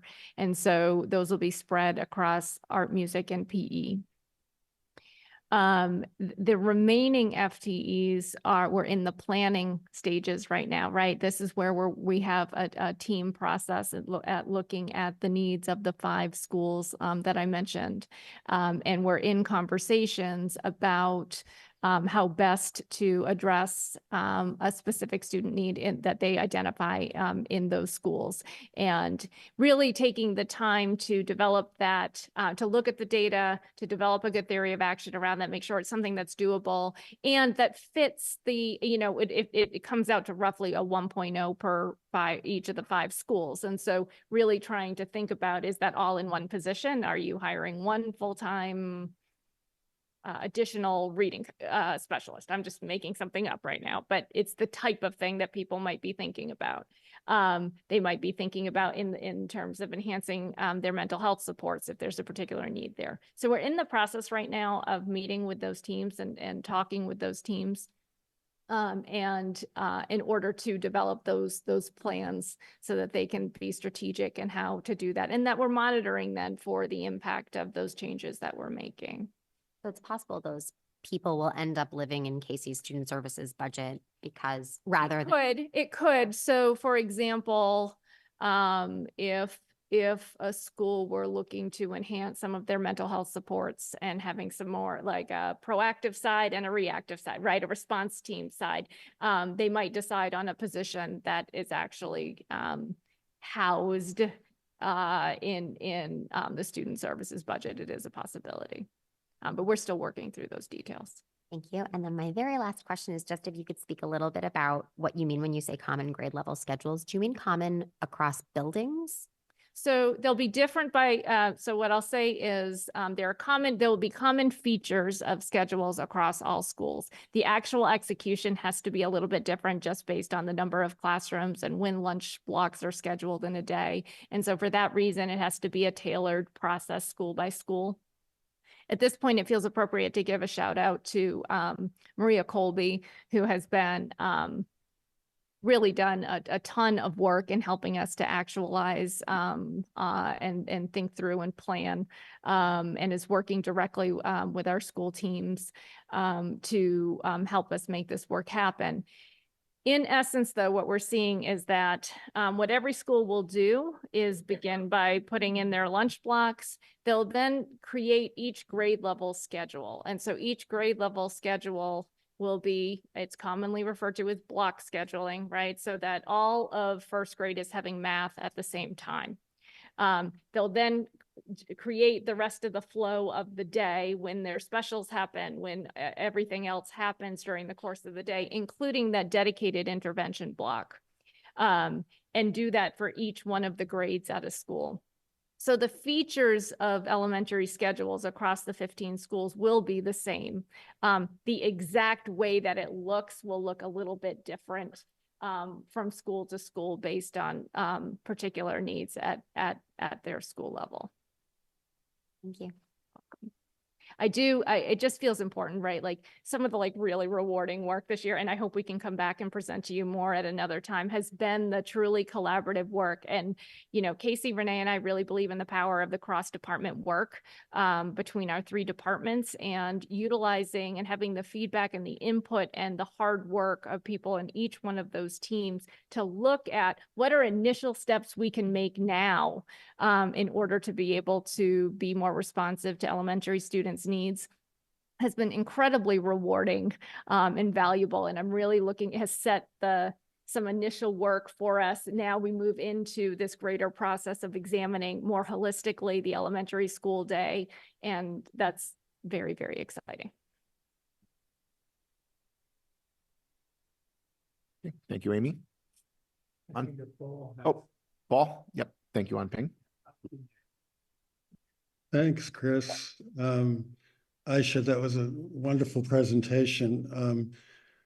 I'm calling in as Johnny OneNote from Ward 6 on the issue of school lunch times. As you go, to remind you, as we go through the review of the elementary school day, that we had received testimony and expert advice that the length of the school lunch period can also have a big effect on academics and social issues in the schools. And that we had asked you as part of that review to look at the feasibility of a longer lunch break. I'm mentioning that now because in your presentation tonight, your focus appropriately was on the various academic aspects of the elementary school day. But I'd hate us to think that it's a zero-sum game, that if we give more time for the lunch period, that we necessarily lose something on the academic side and the social side, when the research and the testimony we've received indicate quite the contrary from the Harvard School of Public Health and from the CDC. So I just mentioned that as a reminder, and with the hope that your working group will keep that in mind as you go along. Thank you. I appreciate the reminder, Paul, and you're right. There are a number of different issues that are not yet addressed in the work that we're doing for next year. And so the subject of lunch and recess and the number of minutes and how many minutes of literacy instruction and the number of minutes for math instruction, et cetera, like throughout the course of the day. And also including how do we provide for additional, at least parity in planning time for our elementary educators so that they're all receiving a similar amount, the same amount of. Currently our 3 through 5, our 4 and 5 teachers have a different amount of planning time than our younger grades. And so looking at all of those issues together in terms of what are all the things that we're trying to accomplish for our elementary students is the work that's coming. And I think you rightly note the need to be looking at research, right? And thinking about how does research inform the decisions that we make in the interest of our students. Thank you very much, Aisha. Thank you, Paul. Anping? Thank you. Aisha, talking about the elementary, as I just noted that, surviving to thriving. Here you mentioned that target increasing elementary resources to make systematic improvements, but does not yet restore previous cuts. That's very sad to hear, even though we have a little bit more money in the budget. K-8, we knew at that time when we decided to cut the kindergarten aides, there were quite a community reaction and very critical. And I'm just wondering, so this year we don't have any kindergarten aides. We had a reduced number of kindergarten aides. Prior to last year, we had one kindergarten aide per classroom greater than 14 students or more. This year, with the exception of one school where class sizes were well above the average, it was an average of 1 per 2 classrooms. We will maintain that 1 per 2 classroom model in the year ahead, but it does not yet restore that to that 1-to-1 ratio that we had previously had. So overall, how's the situation there? And if we need to restore, I'm just wondering how much money we're talking about. So at least I have some figure in my mind. I'd have to go back to the numbers from last year. So I remember it as being in the 900,000 range, and that was based on last year's costs. I'd have to go back and check on that definitively. I think to your question of how is it going, I think that our and I have heard directly that our kindergarten teachers find that difficult. They find that challenging. And in some classrooms more so than others. Some classrooms needs are high across the district, across the grades. The needs of one classroom, one first grade classroom, one fifth grade classroom as compared to another fifth grade classroom can vary greatly. And the same is true for our kindergarten students. And, kindergarten is a unique It is the entry into the system. Those babies need to learn what school is all about. And so there are very unique challenges of being a kindergarten teacher. And so I take to heart the feedback that they have provided in terms of some of the challenges. I am hopeful, and I say yet because I think that's a conversation we need to continue to have in terms of visioning the future. And I think that we'll hear from through the processes that we're going through about why, what that vision of kindergarten education and what is needed in order to operationalize, make that vision happen. So we'll have to continue to have that conversation. Well, thank you very much to give us a little bit more information about the situation. And I could quickly add, when my son was in kindergarten, he was a kind of a difficult student, or could say very difficult student. I had a story I feel hard not to share with you guys. He went to the Bone School, and his kindergarten teacher just could not handle the class, the whole class. My son might be one of those little bit troublemakers there. Had ADHD. And the saddest part is this teacher killed herself. And that became Boston Globe front page story when my son was in that class. That was so difficult because I met this teacher a couple of weeks before for conference. But let me stop here. It was tough. But anyway, I agree, kindergarten, now the students need more social-emotional support. And now this could be even, more argument to see if we can have the teacher aid for every kindergarten. I think it will be interesting to monitor for some of the changes that we're making in the overall schedule and the intervention blocks and increased collaboration opportunities and the ways in which that, that is helpful. I don't want to discount the unique challenges of being a kindergarten educator. It is a challenge, and there are things that the kindergarten aides are certainly very helpful in that. I also believe that some of these system-wide changes are a key strategy right now for helping to support our schools overall and to provide support across all of the grade levels. That's a good start for us, and that the work to further examine and dig into what is needed, what is our vision for all kids, will continue with kindergarten teacher voices at the table, with first grade teacher voices, with opportunities for all to be able to be a part of the discussion and informing what our kids need in the course of their day and what are the right resources to help make that happen. Thank you. Do I have time for another question, or I can wait? Can you, Anna, did you have a? Yeah, so the number Want to restore kindergarten aides, 17 of them from last year, is $906,353. So almost 1 million. Yes. Okay, thank you. That figure is good for me and hopefully for my colleagues to keep in mind. Okay, quickly, Toby, the high school. Now, you mentioned that with the increased funds, so now we can improve the access to the STEM classes and, first choice of the high school students. I know this is a kind of common situation. And in my network, when parents ready to choose, to decide for the kids' first choice, there are a lot of questions asking, how to do this, how to do that. And I remember my kids, high school, always a little bit nerve-wracking time, because if you're slow, you might miss opportunity. So how's situation now? Come back to the normal, or it's getting better than previous few years, or still there's a lot of room for improvement? Well, I think Dr. Nolan in her entry plan and her conversations with folks did a really good job of documenting the concerns that right now of students not having access to their first choices, not having access to the classes, in particular math, science, and engineering that they were interested in. And then that, again, that domino effect on other subjects and the total experience. So it's not good. We've taken a disproportionate amount of the reductions to the NPS budget at the high school level in each of the last 2 years.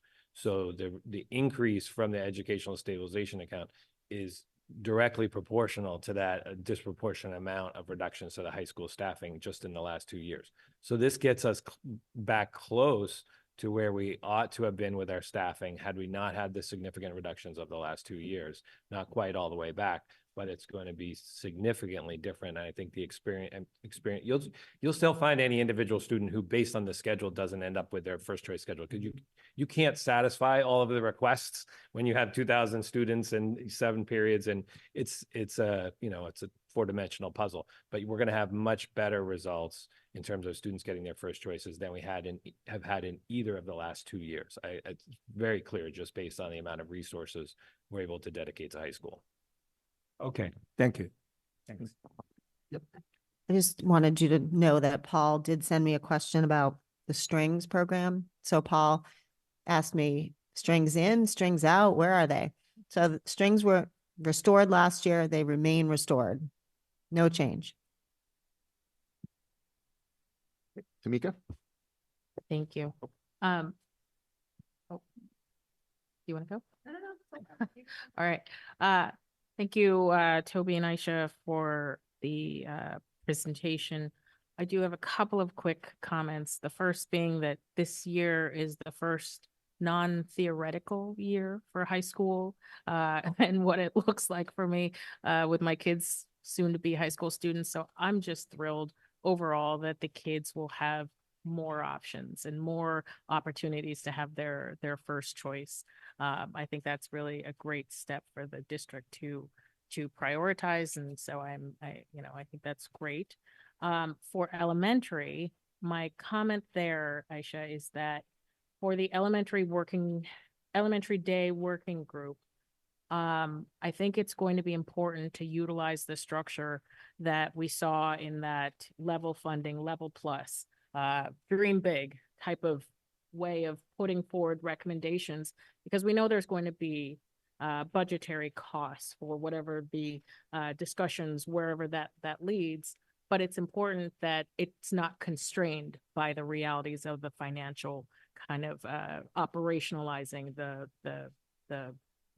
thinking and the strategies and the approach. So I think it's important, again, to do the dreaming and then to bring back to this body the options for how we will achieve those visions and which we can move on at which time.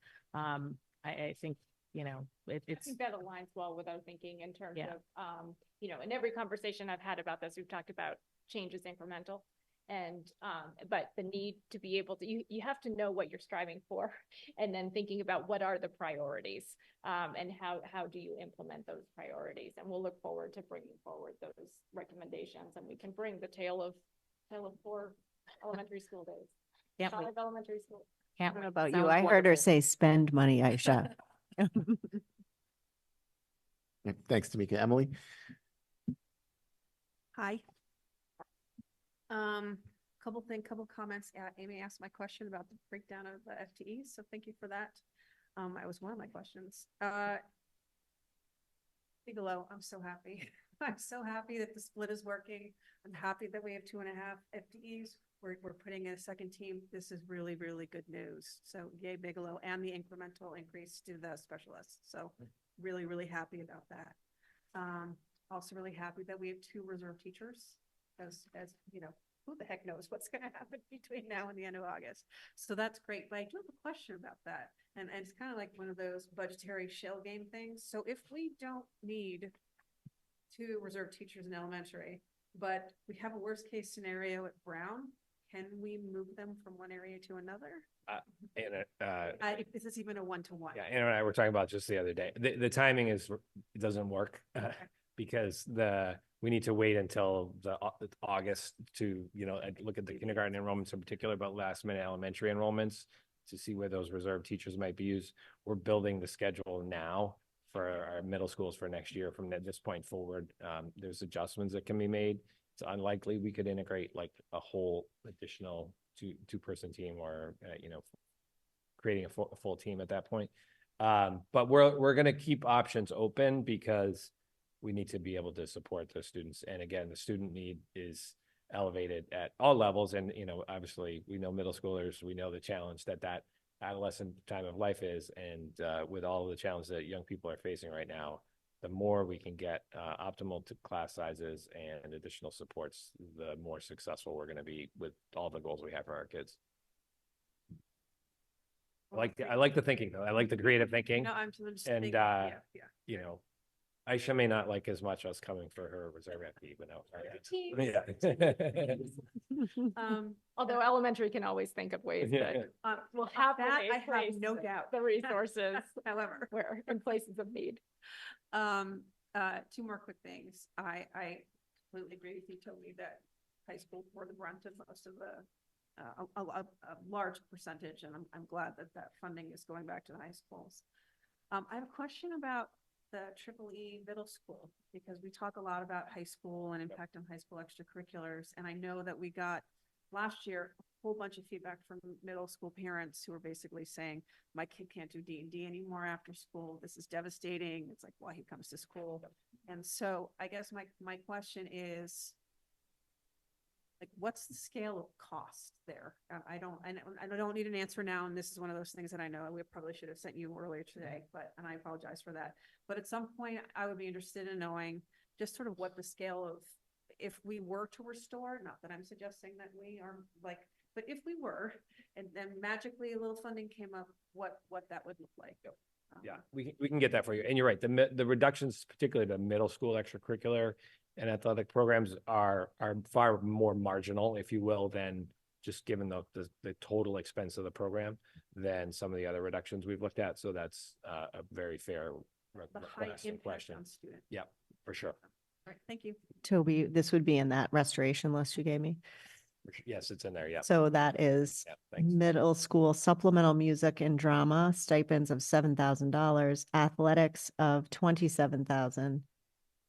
And that's the sum total of cuts that were made previously. Thank you. Thank you, Emily. Other questions? I had just one or two. Bigelow enrollment was answered. Just to confirm, I know we discussed this before, I think, but when we think about the enrollment piece at the secondary level, it's easier than at the elementary level where, you know, you have these breakpoints in elementary of, you know, a couple students might not change staffing levels or might entirely change staffing levels. So as we think about modeling out in high school in particular, it's correct that effectively 20 students equals a teacher, more or less, is how we model it. It I ends mean, I up, know that's it ends not up being actually closer to 15. 15. Yeah. Okay. When you look at the pattern over time and just the reality of how the FTEs get used. Yeah. Okay. So in every incremental 15 students in enrollment up or down equates to a +1, -1 FTE. So for example, what you saw this year was a change plus 36 minus 38 or something like that. You know, that number divided by 15 is that 2.4 FTE change to both the North and the South based on enrollment. And then from there, we added and distributed the educational stabilization FTE. Okay, great. Thank you. And then we mentioned, we talked about the counseling ratios being, you know, unchanged. Do you have the numbers of what those are? I know we discussed those before last year. And, you know, I think there was a sort of benchmark level out there we were thinking about. Yeah, I won't quote them off the top of my head. I can get those for you. Yeah, if you can They're get- in the yeah. one, like the 180 range, I believe. I don't know if you have them, but we can get that for you quickly. Yeah. Okay, perfect. Last what? The counseling ratios at high school. Yep. We can Okay. get Yeah. it for you quick. Yeah, if I don't need it this moment, but Yeah. I know a lot of this, you know, we didn't get a lot of questions to you folks beforehand. I mean, a lot of us just got the books. Yeah, and what I'll say to Last counseling, night. and Casey Miller can speak to it further, the particular high school counseling, which is the high school counselors end up being the point person for all of the social, emotional, and complex needs of students and families, in addition to carrying tons of the burden for college and career planning. Our caseloads are objectively or relatively good, right, compared to peer districts and national averages. And as not surprisingly, given the increased demand for the services and the support that they're coordinating, our counselors feel particularly tapped out all the time at trying to meet all the different needs of their caseload. In particular, being able to give the kind of attention to their quieter, less high flying students, right? So oftentimes they do an amazing job giving and to the students with the highest level of need, of whom they're more, and that still may only be a fraction of their caseload. So the concern and the added value of bringing the caseloads down is being able to spend more time with each and every student and making sure we're proactive and preventative and in meeting their needs, whether it be for college and career planning in the early grades and later grades, or just a whole range of supports that they coordinate. A quick summary and plug for that, but we can get you the actual number you're asking for shortly. Yep. Perfect, thanks. Yep. And then the other comment I just wanted to make, and at the risk of repeating what Tamika said, but I think it is so important. And I appreciate her comment of, as we're going through this process, I can't encourage you enough to, come forward with what those,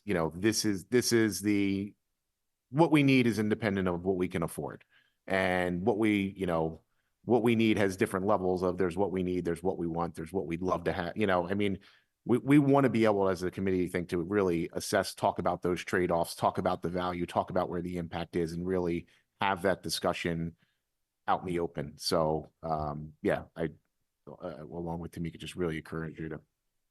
Great. Yes, Amy.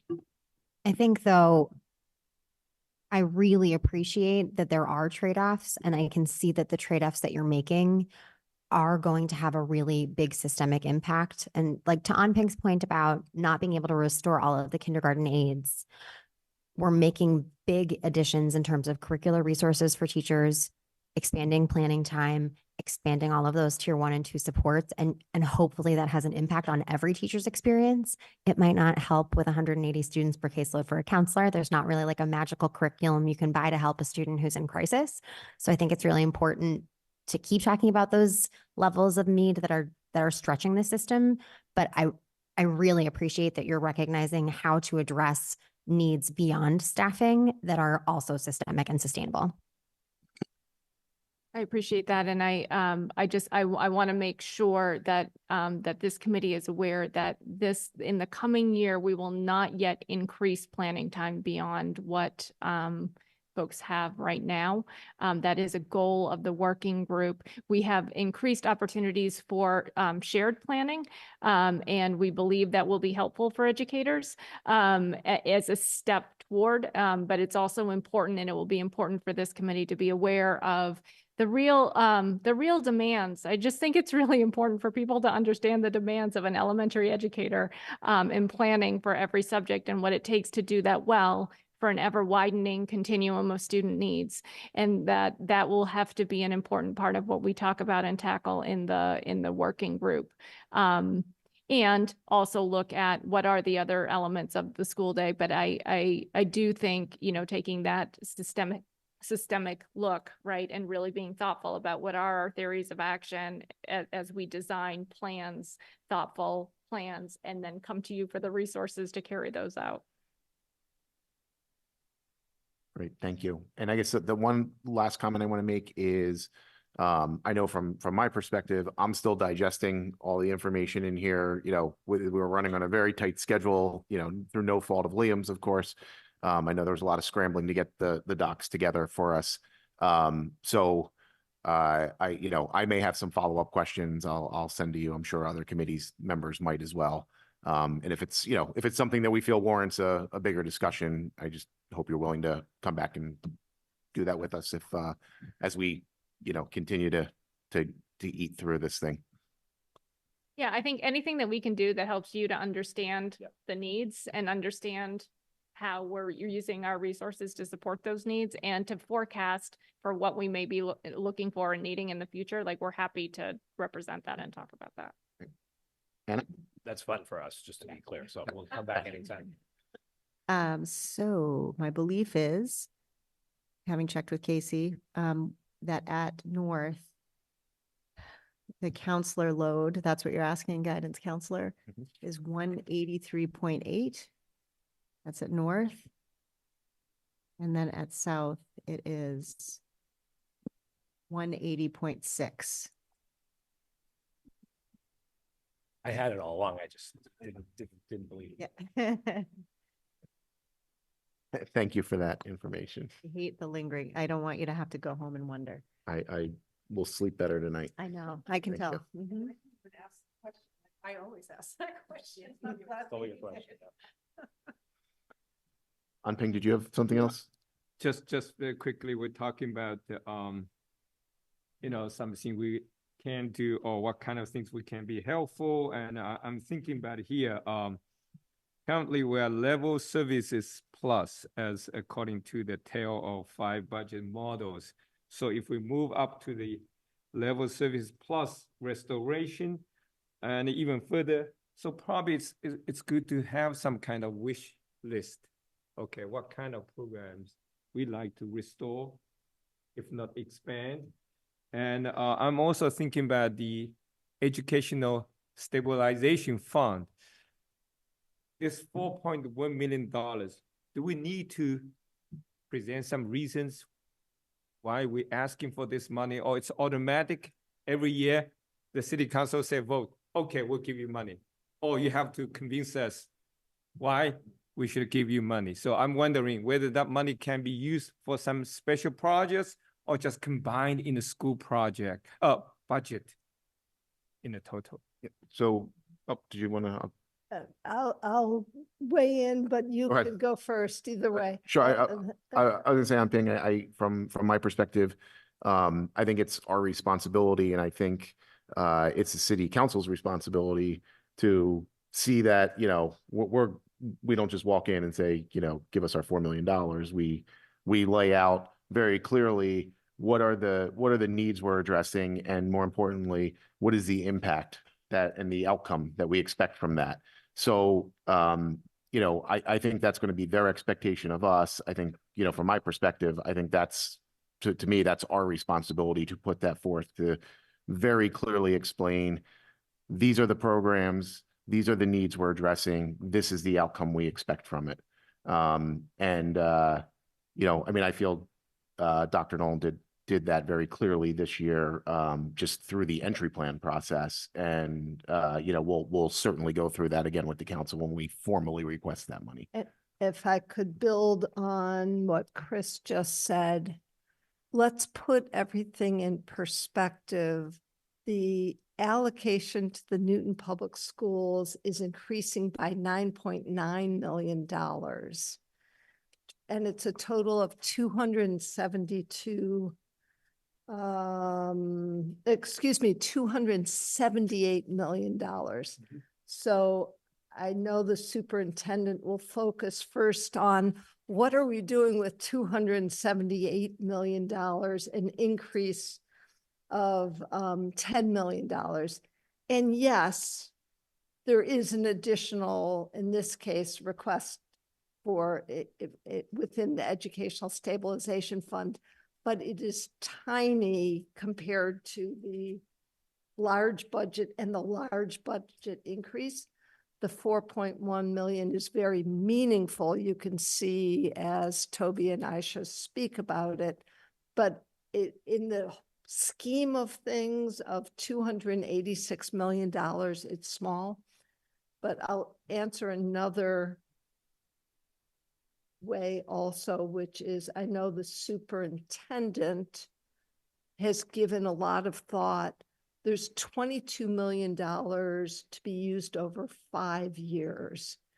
The dilemma for people like Aisha and Toby and Casey and Renee and the superintendent and others is one could be tempted, let's use $10 million of it this year. And then it only lasts 2 years. And the superintendent has a very thoughtful plan for a 5 years. She thinks she can raise some more monies through grants. She can look for some efficiencies, some redeployments. So I urge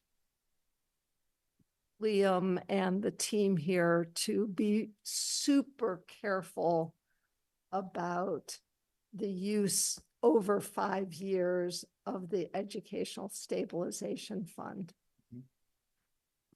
That's why, just let me quickly, that's why we probably need to prioritize what kind of project we really need, but the budget just does not have the money to support.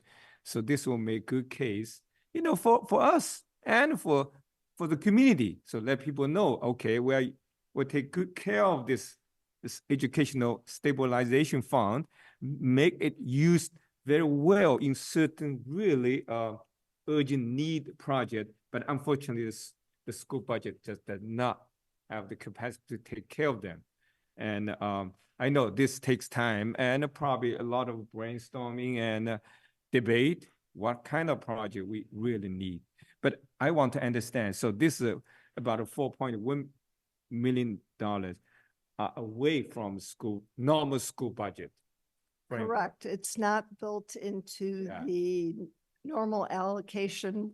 I took one-time monies, a bizarre overlay surplus from an Eversource legal settlement and transformed it into the use for the schools with the help of Chris Bresky and the superintendent deciding on the 5-year time period. And that's a big decision. And we all seem to be comfortable with that time frame. Personally, I like this idea, 5 years instead of 1 year or 2 years, because we emphasize again, this one-time money, you don't want to use it 1 year, 2 years, and then create the fiscal cliff, you know, all that stuff. And I think this is a very good idea. Thanks.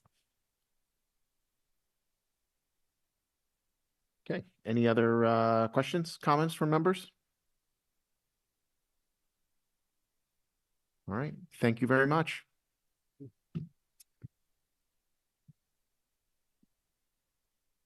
I believe we have one final item on the agenda, which is a policy review. Yes, Jill, our general counsel, is online. There she is. Hi, Jill. Would you like to walk the school committee through your memo and what's before them? Yes, getting back on track on reviewing policies, to making sure they're all up to date and presenting them to the school committee in a timely fashion. We've gotten back to our to-do list, and one of them was the restraint policy. I put it in the memo. I hopefully was succinct and clear in the memo that I provided that MASC does the periodic review of their own, and they decided that it was gratuitous to have a separate policy banning corporal punishment, which is also the law and has been for, decades, and instead just tweaked their model or draft policy by including a sentence and then eliminating policy JKA. When I looked at it, though, ours just read a little differently. There wasn't a lot of different substance. I was not involved when our policy was written in 2015. It came out at the very end of the year in response to the new laws around restraint. So I can imagine that we likely got ahead of it before MASC drafted one. So ours looked a little different. It just, after reading theirs, it made more sense to largely just adopt theirs with some Newton language that we thought was important. So instead of providing a track changes one, I essentially created a new one that's largely mirrors the MASC one with some slight differences, and provided our old one as well, just so you could see for comparison purposes. Really nothing different in substance. It's really just form. And then relatedly and importantly, we have a whole separate protocols and procedures on restraints that are updated and regularly by the Student Services Department and the head of ABA services. And that is what is used for all the implementing basically all the requirements on the law and making changes. That has been updated since 2015. I think actually I found out today as recently as November.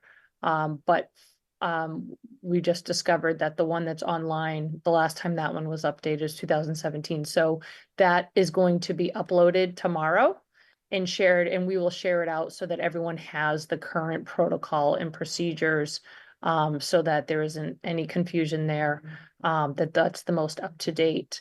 But that is consistently being reviewed and revised. And that's what's people are being trained on at the school level consistently. So I don't know if there's any questions. This is the first read. So if there's any questions, I'm not sure if Casey made it on here or not, but if not, you know, likely if there are questions of substance, we'll have to revisit when they come back. I mean, I'm sorry, the next meeting. Emily, looks like you have a question. I'm okay with the changed policy as it is. I'm just completely relieved that that the pro I had in big letters must update the protocol, and I'm very, very glad that it's going to be updated online. You don't even have to respond. It's totally fine. No, I just wanted to explain to folks because I did get a couple of emails from families. Hi, everyone. So I don't know if it's archived somewhere. I'll have to talk to Trish Kelleher to help me find if there's been an updated one. The only one that I could find on our website is from 2017, but our most updated, we have one from 2021 and 2023 that Jill mentioned. So we've been training folks off of that. I think it's one of those things where maybe it got updated, didn't know that it had to also be included on our website so that it's available for public consumption. That's great. I'm just happy that I assume that it had to have been updated. I mean, the names that are in there are not even applicable anymore. So I'm really happy to hear that.